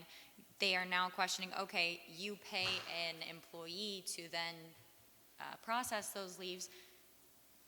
Can't they use the land and then contract someone, I mean, just as Have a village compost facility side by side with a town compost And it facility? almost seems, I mean, if they're going to I don't know. contract and pay for those Intermingled, my services understanding. through I don't- contract, it almost seems It's like they should... intermingled. Yeah. Yeah, Yes, then they should Mingled. just, You Yeah. can't- it would be. But not only that, if they're going to contract with somebody to take care of those leaves for the village it should on be town us. property, then well, not only that, then they should just not request the exemption from the service. I don't know. And there's zero additional in that item. I don't know your budget question, I couldn't. There's zero additional costs wrapped up in that item because I was under the impression they were asking for a larger highway service exemption and that this They were. accidentally falls under it. And They so, were asking for everything, as they have done so every can year they for the request last. They don't- everything except the composting fees? They don't want to pay, and they still want to use the service. And I had this conversation with Mayor Dwyer 2 hours before the budget approval last year. And I'm just Mayor- asking I'm going not, forward. I'm not done. I'm just And asking. Mayor going forward. Dwyer expressed, well, what does this mean to me? I said, it means you can't use the compost. And he's like, well, you know, I don't know, maybe we need to change that. And I said, Mayor, I'm an hour and a half away from approving a budget. I said, you're going to have to deal with it this year. If you want to rectify it next year, be more than happy to address it with you Let's next year. rectify that. And They made the request. They made the request. And there's, as you said, this is an iterative budget process, and we can reach out Okay. to him. Can So- we table board this is- until next meeting? So we could table it till next meeting. Yeah, and remind you, the board can deny the request entirely, in which case they'll be bringing their compost to the town. Yeah. and that's their only option. Yes, but I would prefer reaching back out and saying, would you like to be exempted from the And totality we can do both. aside from the composting, if that is something we can do? Can we do that? I think that's already been denied. You mean the other items they're requesting? That was already rejected by the town board. 3 We denied 3, which are the highway services. Right, that was the right? discussion about the roadways, Yep. and their concept was, well, they're town highways, they're not in the village, and of course, the response was, yes, but your village residents clearly have to Right. drive on those town highways to get to and from the village. So I Like think we we're should not table exempt, this. just not, like we're not exempt from county charges Right. for county roads Right. that we may not drive on. But we do drive So- on them, and they maintain those roads. And that's really what the village is saying, is that they actually contract with an independent municipal agency, their own highway department, their own maintenance that they pay to cut down, the weeds. You're missing the point. I'm not. I'm just Well, bringing up a different point. The issue is that they also travel on your highways. There's no way to get in and out of the village. They travel on them, but if everyone paid, it's like those weird sub-districts where some people accidentally pay for 2 libraries. Everybody has to stick to a system. If every single town paid to only cut and maintain town roads, and every single village only paid to cut and maintain village roads, it would be cleaner, but it's because there's some that do and don't, then it's the driving doesn't make any sense. That's the Driving very on, question. That's the question for the board. It's Yes. your option Then for I all make a exemptions. motion that we table this discussion Second. until November 6th. Second, Right. call the vote. Bingham, aye. Scancarello, aye. Cardone, aye. Pool eye. Richardson, aye. Okay. And that's for both, did I? Yep, I don't both know. the Yes, for both. villages, 838. Village of Harriman and the Village of Monroe. Okay, item 8.5 is a road improvement petition for Seven Springs Road realignment. Council, do you want to just go over that, because we do have to have, I believe, a public hearing on this, or? Yeah, so this is a little bit similar to water districts when we do an order calling for a public hearing. The only thing the board could do tonight is do a brief resolution to declare lead agency, but then there'll need to be an order setting a public hearing and other process. It's somewhat similar to water district establishment. And in this case, I understand that all costs would be, there From would the be no cost to developer. the town for this. No cost, And yep. there would be property conveyed to the town where this road's going to be shifted to remove a curve of some sort. So in any event, you would need to set a public hearing. So my recommendation would be tonight, you would just declare lead agency, and then at the next meeting, we can At the adopt public the hearing. order calling for the hearing, which will come at a meeting Okay. after that. All right, so I will make a motion to declare lead agency in the Seven Springs Road realignment petition. Pool second. Call the question. Bingham, aye. Scancarello, aye. Cardone, aye. Pool eye. Richardson, aye. I did. Okay. And next meeting, we'll schedule the public hearing. Yeah, we're going to present an order calling for a Right. public hearing at the next meeting, and that will set a date in the future after that, Okay. which we can decide. All right. Item 8.6 is the engineering agreement for Water District 14 improvements. There's discussion regarding an engineering agreement for professional service related to Water District 14 improvements. I will make the motion to approve that engineering agreement, Subject to subject to Mr. attorney review. Thank you. I'll Need to second. sign that? What's that? Do you need to sign that? I should probably make that motion. Yeah, got your, So I make a motion that we authorize the supervisor to sign the engineering agreement for Water District 14 improvements, Councilwoman Bingham, second. subject to attorney review. Question? Bingham, aye. Scancarello, aye. Cardone, aye. Pool eye. Richardson, aye. So moved. Thanks, Val, for catching that. Item 8, yeah, thank you, Val. Item 8.7, registrar appointment. I'll make a motion, be it resolved, Town Board of Town of Monroe makes a motion to appoint Barbara Singer as sub-registrar, the Mariano Rivero of registrars, with a term to expire 12/31/2025. 10/6/2025 meeting appointed her as deputy registrar. Call the question. Aye. Scancarello, aye. Cardone, aye. Pool eye. Aye. Okay. Public comment. Okay, once again, I'll read the first speaker, followed by who is proceeding. You'll have 3 minutes. Please come up to the mic, speak clearly, announce your name, and again, do not touch the mic. Thank you. First is B.J. Mendelson, followed by Dan Burke.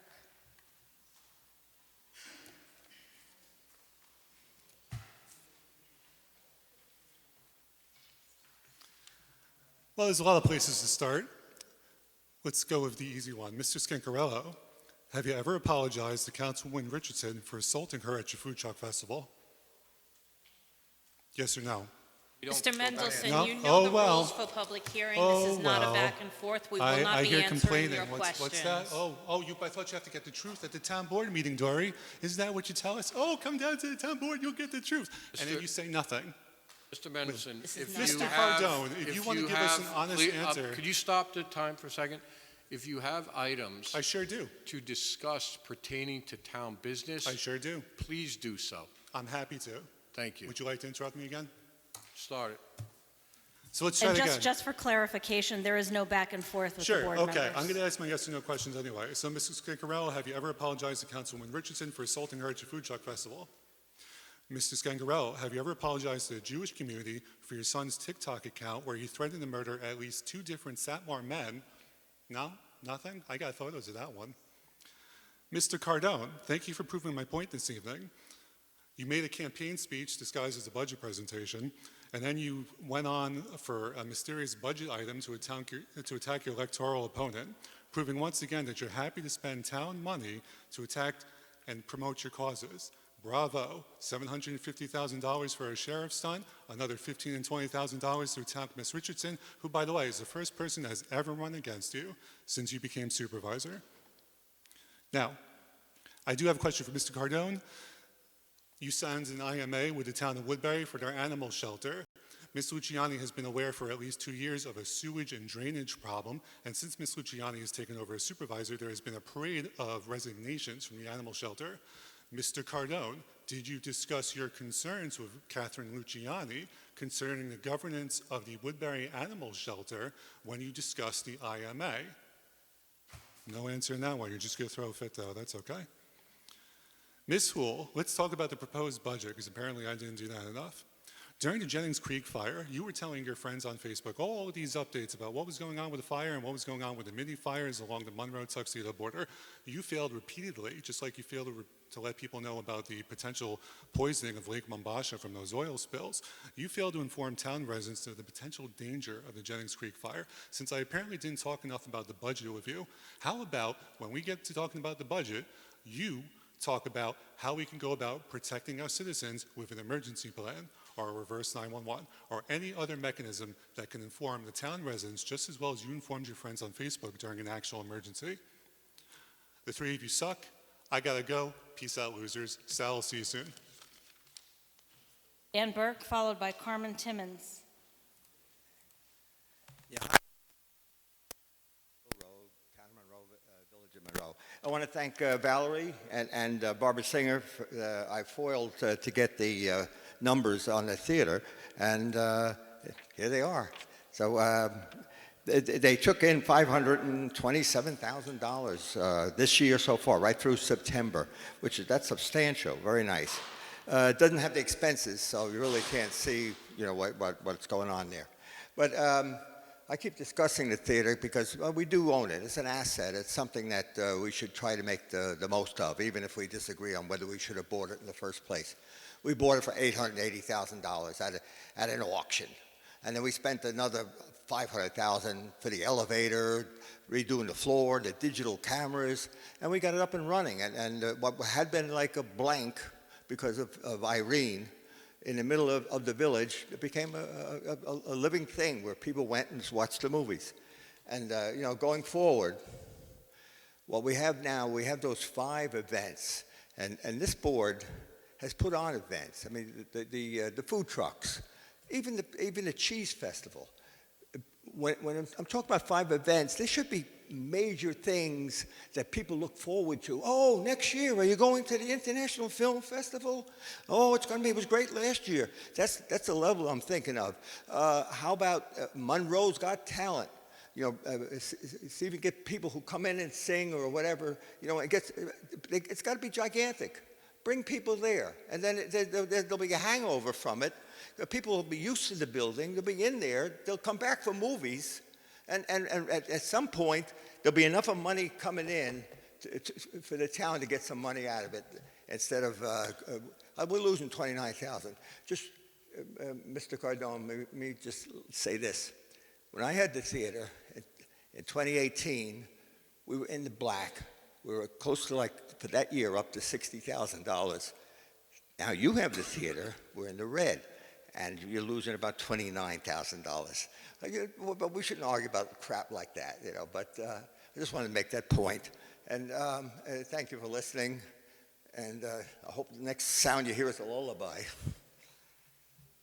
Armin Timmons, followed by Carol Hawkshurst.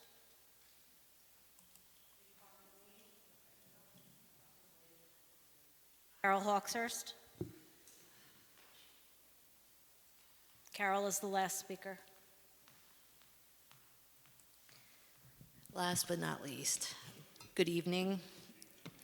Carol? Don't touch the mic. Touch the mic. Oh, I forgot. Okay. It's that voice. Voice of God. Yes. Except for That's Rabbi like Lerner. the wizard.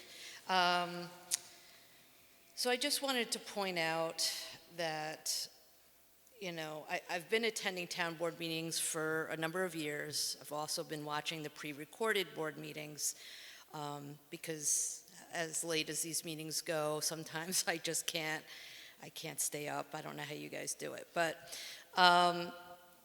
I know I've been before the board before, letting you all know I'm a lifelong resident of Monroe. And as I've mentioned times before, many generations of my family have been in this area, which, as you can imagine, I care a lot about our town. The purchase of the Rye Hill corridor was $19 million, correct? And that protected how many acres, Tony? 265. Less. 140. 200. 19.5 million.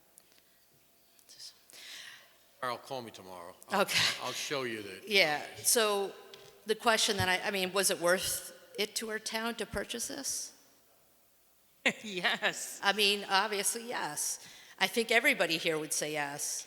I think someone who spoke earlier tonight said we paid $29 million. He seems to say a lot of things that are untrue, incorrect, and defamatory and vile. Honestly, part of the reason why I don't like coming to the board meetings is certain people that come up here and are so aggressive and attacking our board. I don't think there's any reason for that. There's a way of getting a point across in a respectful way, and I appreciate that you started the meeting stating that.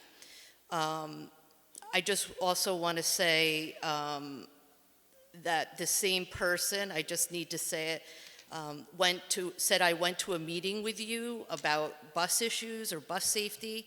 I was not at that meeting. Another neighbor of mine was there.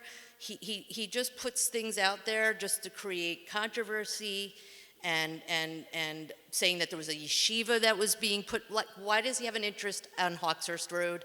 I don't know. I don't know what the connection is, but it's upsetting as a longtime resident, and I really hope that stops. And I hope it stops for you guys as well, because it's vile. Thank you. That's all for public comment. Debbie. Hold on. Debbie would like to come up. Hi, Debbie Barringer, Village of Monroe. I just wanted to say, I know it's very hard to be on a board and have people being very rude. I've dealt with it for a lot of years, and I am appalled at some of the behavior that I saw tonight. And it's not fun to be attacked, whether it's at a meeting, in a newspaper that people write. And I'm just really upset as a person, as a human being, as a Monroe resident for over 50 years, that this is what it's come to. And some of those people that have done that have now left. And I'll probably be attacked because of it, but my heart is seriously broken. People attacking people's families and people's children. My heart is broken, and I really apologize to all of you. I know what it's like, but we have families. We need to lay our heads at night, and some people here, I don't think they really have a heart. Now, on a positive note, the movie theater, I was really not happy with it years ago. I do love the movie theater. If people don't know, there's always an amazing Black Friday deal where you spend, I don't know, I want to say maybe $100. You get a movie bucket, you get extra tickets. I always do it for my kids. There is a lot going on around here in Monroe besides food truck festivals and cheese festivals, and we do work together nicely. And I think maybe people, instead of complaining that what's not happening at the movie theater, maybe that should be a post. Maybe we go back to those days of, hey, I supported a local business. Take a picture of yourself at the movie theater, or take a picture of yourself at the local, pizzeria or something around here where we have a little bit more unity. I know you guys know what I'm talking about, but it's really hard to see what's happening here. I've lived it too, and, I just hope people will just think that we all have a heart and a soul. So thank you for letting me speak. Thank you. Thank you, Debbie.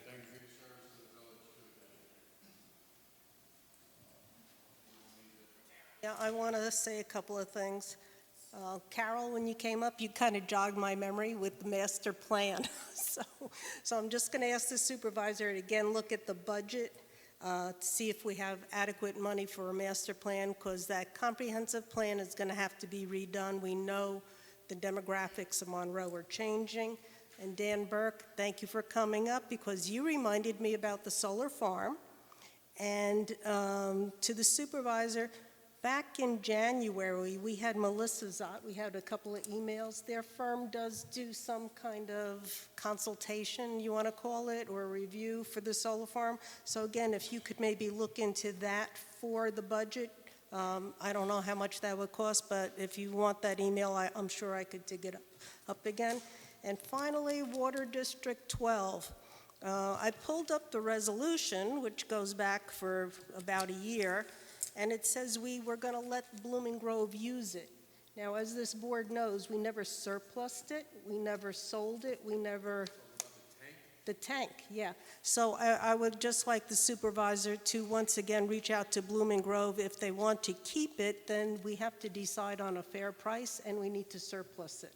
Because right now, as I said, the resolution just said to use it. So thank you for everybody for coming up. You were all very professional. I appreciate that. Debbie, thank you. We are trying to be human, and sometimes I know emotions get hard, and people have to show respect. That's how we're going to move along. Thank you. Go ahead, Sal. Debbie, And turn it off. Oh, there you go. All right. Debbie, Thank you. I agree with you wholeheartedly. I mean, what you said, it hits here too as well. It wasn't always like this here. It really wasn't. This was a great board. It was a productive board. We did a lot together as a unit, Mary included. And, it's gotten, Maureen has put an anchor in all of us, and she's changed the way this entire system works up here. It's changed everything. I mean, just for example, that food truck festival that I attended in June and she was there, she barged into that food truck festival with a purpose.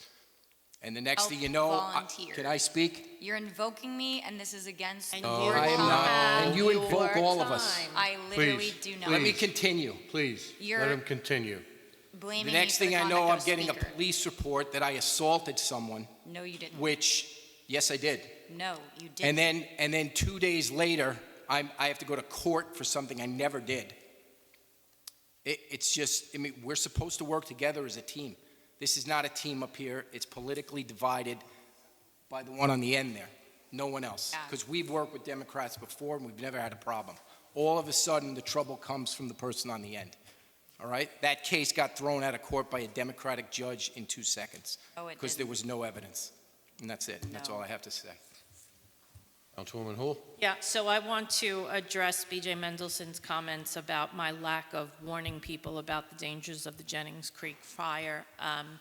As far as the 911 alerting system, the town of Monroe, sorry, Debbie, I have village on my brain. The town of Monroe has Monroe Connect. Much like any other red alert service, those services you have to sign up for. So we have Constant Contact that you have to sign up for. We have the Monroe Connect that you have to sign up for, and there are plenty of opportunities for people to learn about what's happening and for notices to go out. With that Jennings Creek fire, when the Lakeside Firehouse was the staging center for a portion of that fire that was impacting the town of Monroe, I, along with other elected officials over the course of that time, went over to Lakeside Firehouse and I talked with the fire department and I said, what do people need to know? Tell me what people need to know and we will get it out. Now, yes, I posted on Facebook about the Jennings Creek fire, and I posted about helping serve breakfast at 5 o'clock in the morning, and I was proud to do that. No, I did not post by myself on my own page the details of what residents should and shouldn't do, because what I did was I contacted the confidential secretary to the supervisor and Val, and I said, can you please get this information out through our resources, letting people know, please do not park your car on top of dry leaves.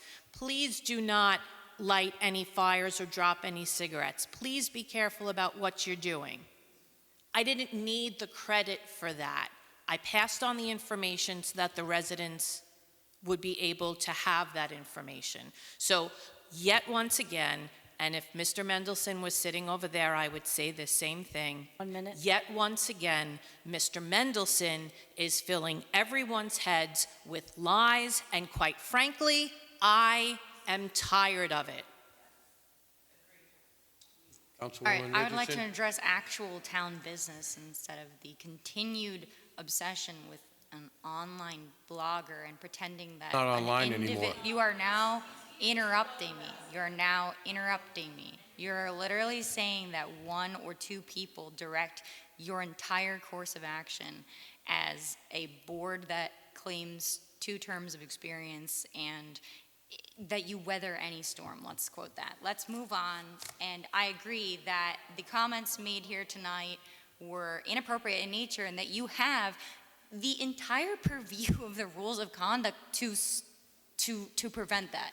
And you don't. You say nothing and you sit there and you make everybody in the room endure the comments, and you don't have to. It's literally outlined in the same rules that I invoked against speakers who I felt were not focused on town business. They're very specific public comment decorum rules, and this should be an environment where everybody feels safe to voice issue-based criticisms. The amount of times that the scapegoating and the misdirection has encompassed all, like hours and hours and hours of town time, instead of working on congressional applications, instead of formalizing Water District 14, instead of discussing publicly town business, you've discussed personality politics. And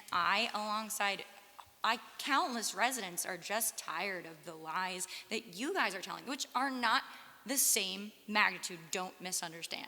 That behavior, I don't want to see it either, but the actual just gaslighting that this town board has engaged in, and the aggression, and the exclusionary tactics, and the discrimination tactics, and the harassment, and the bullying.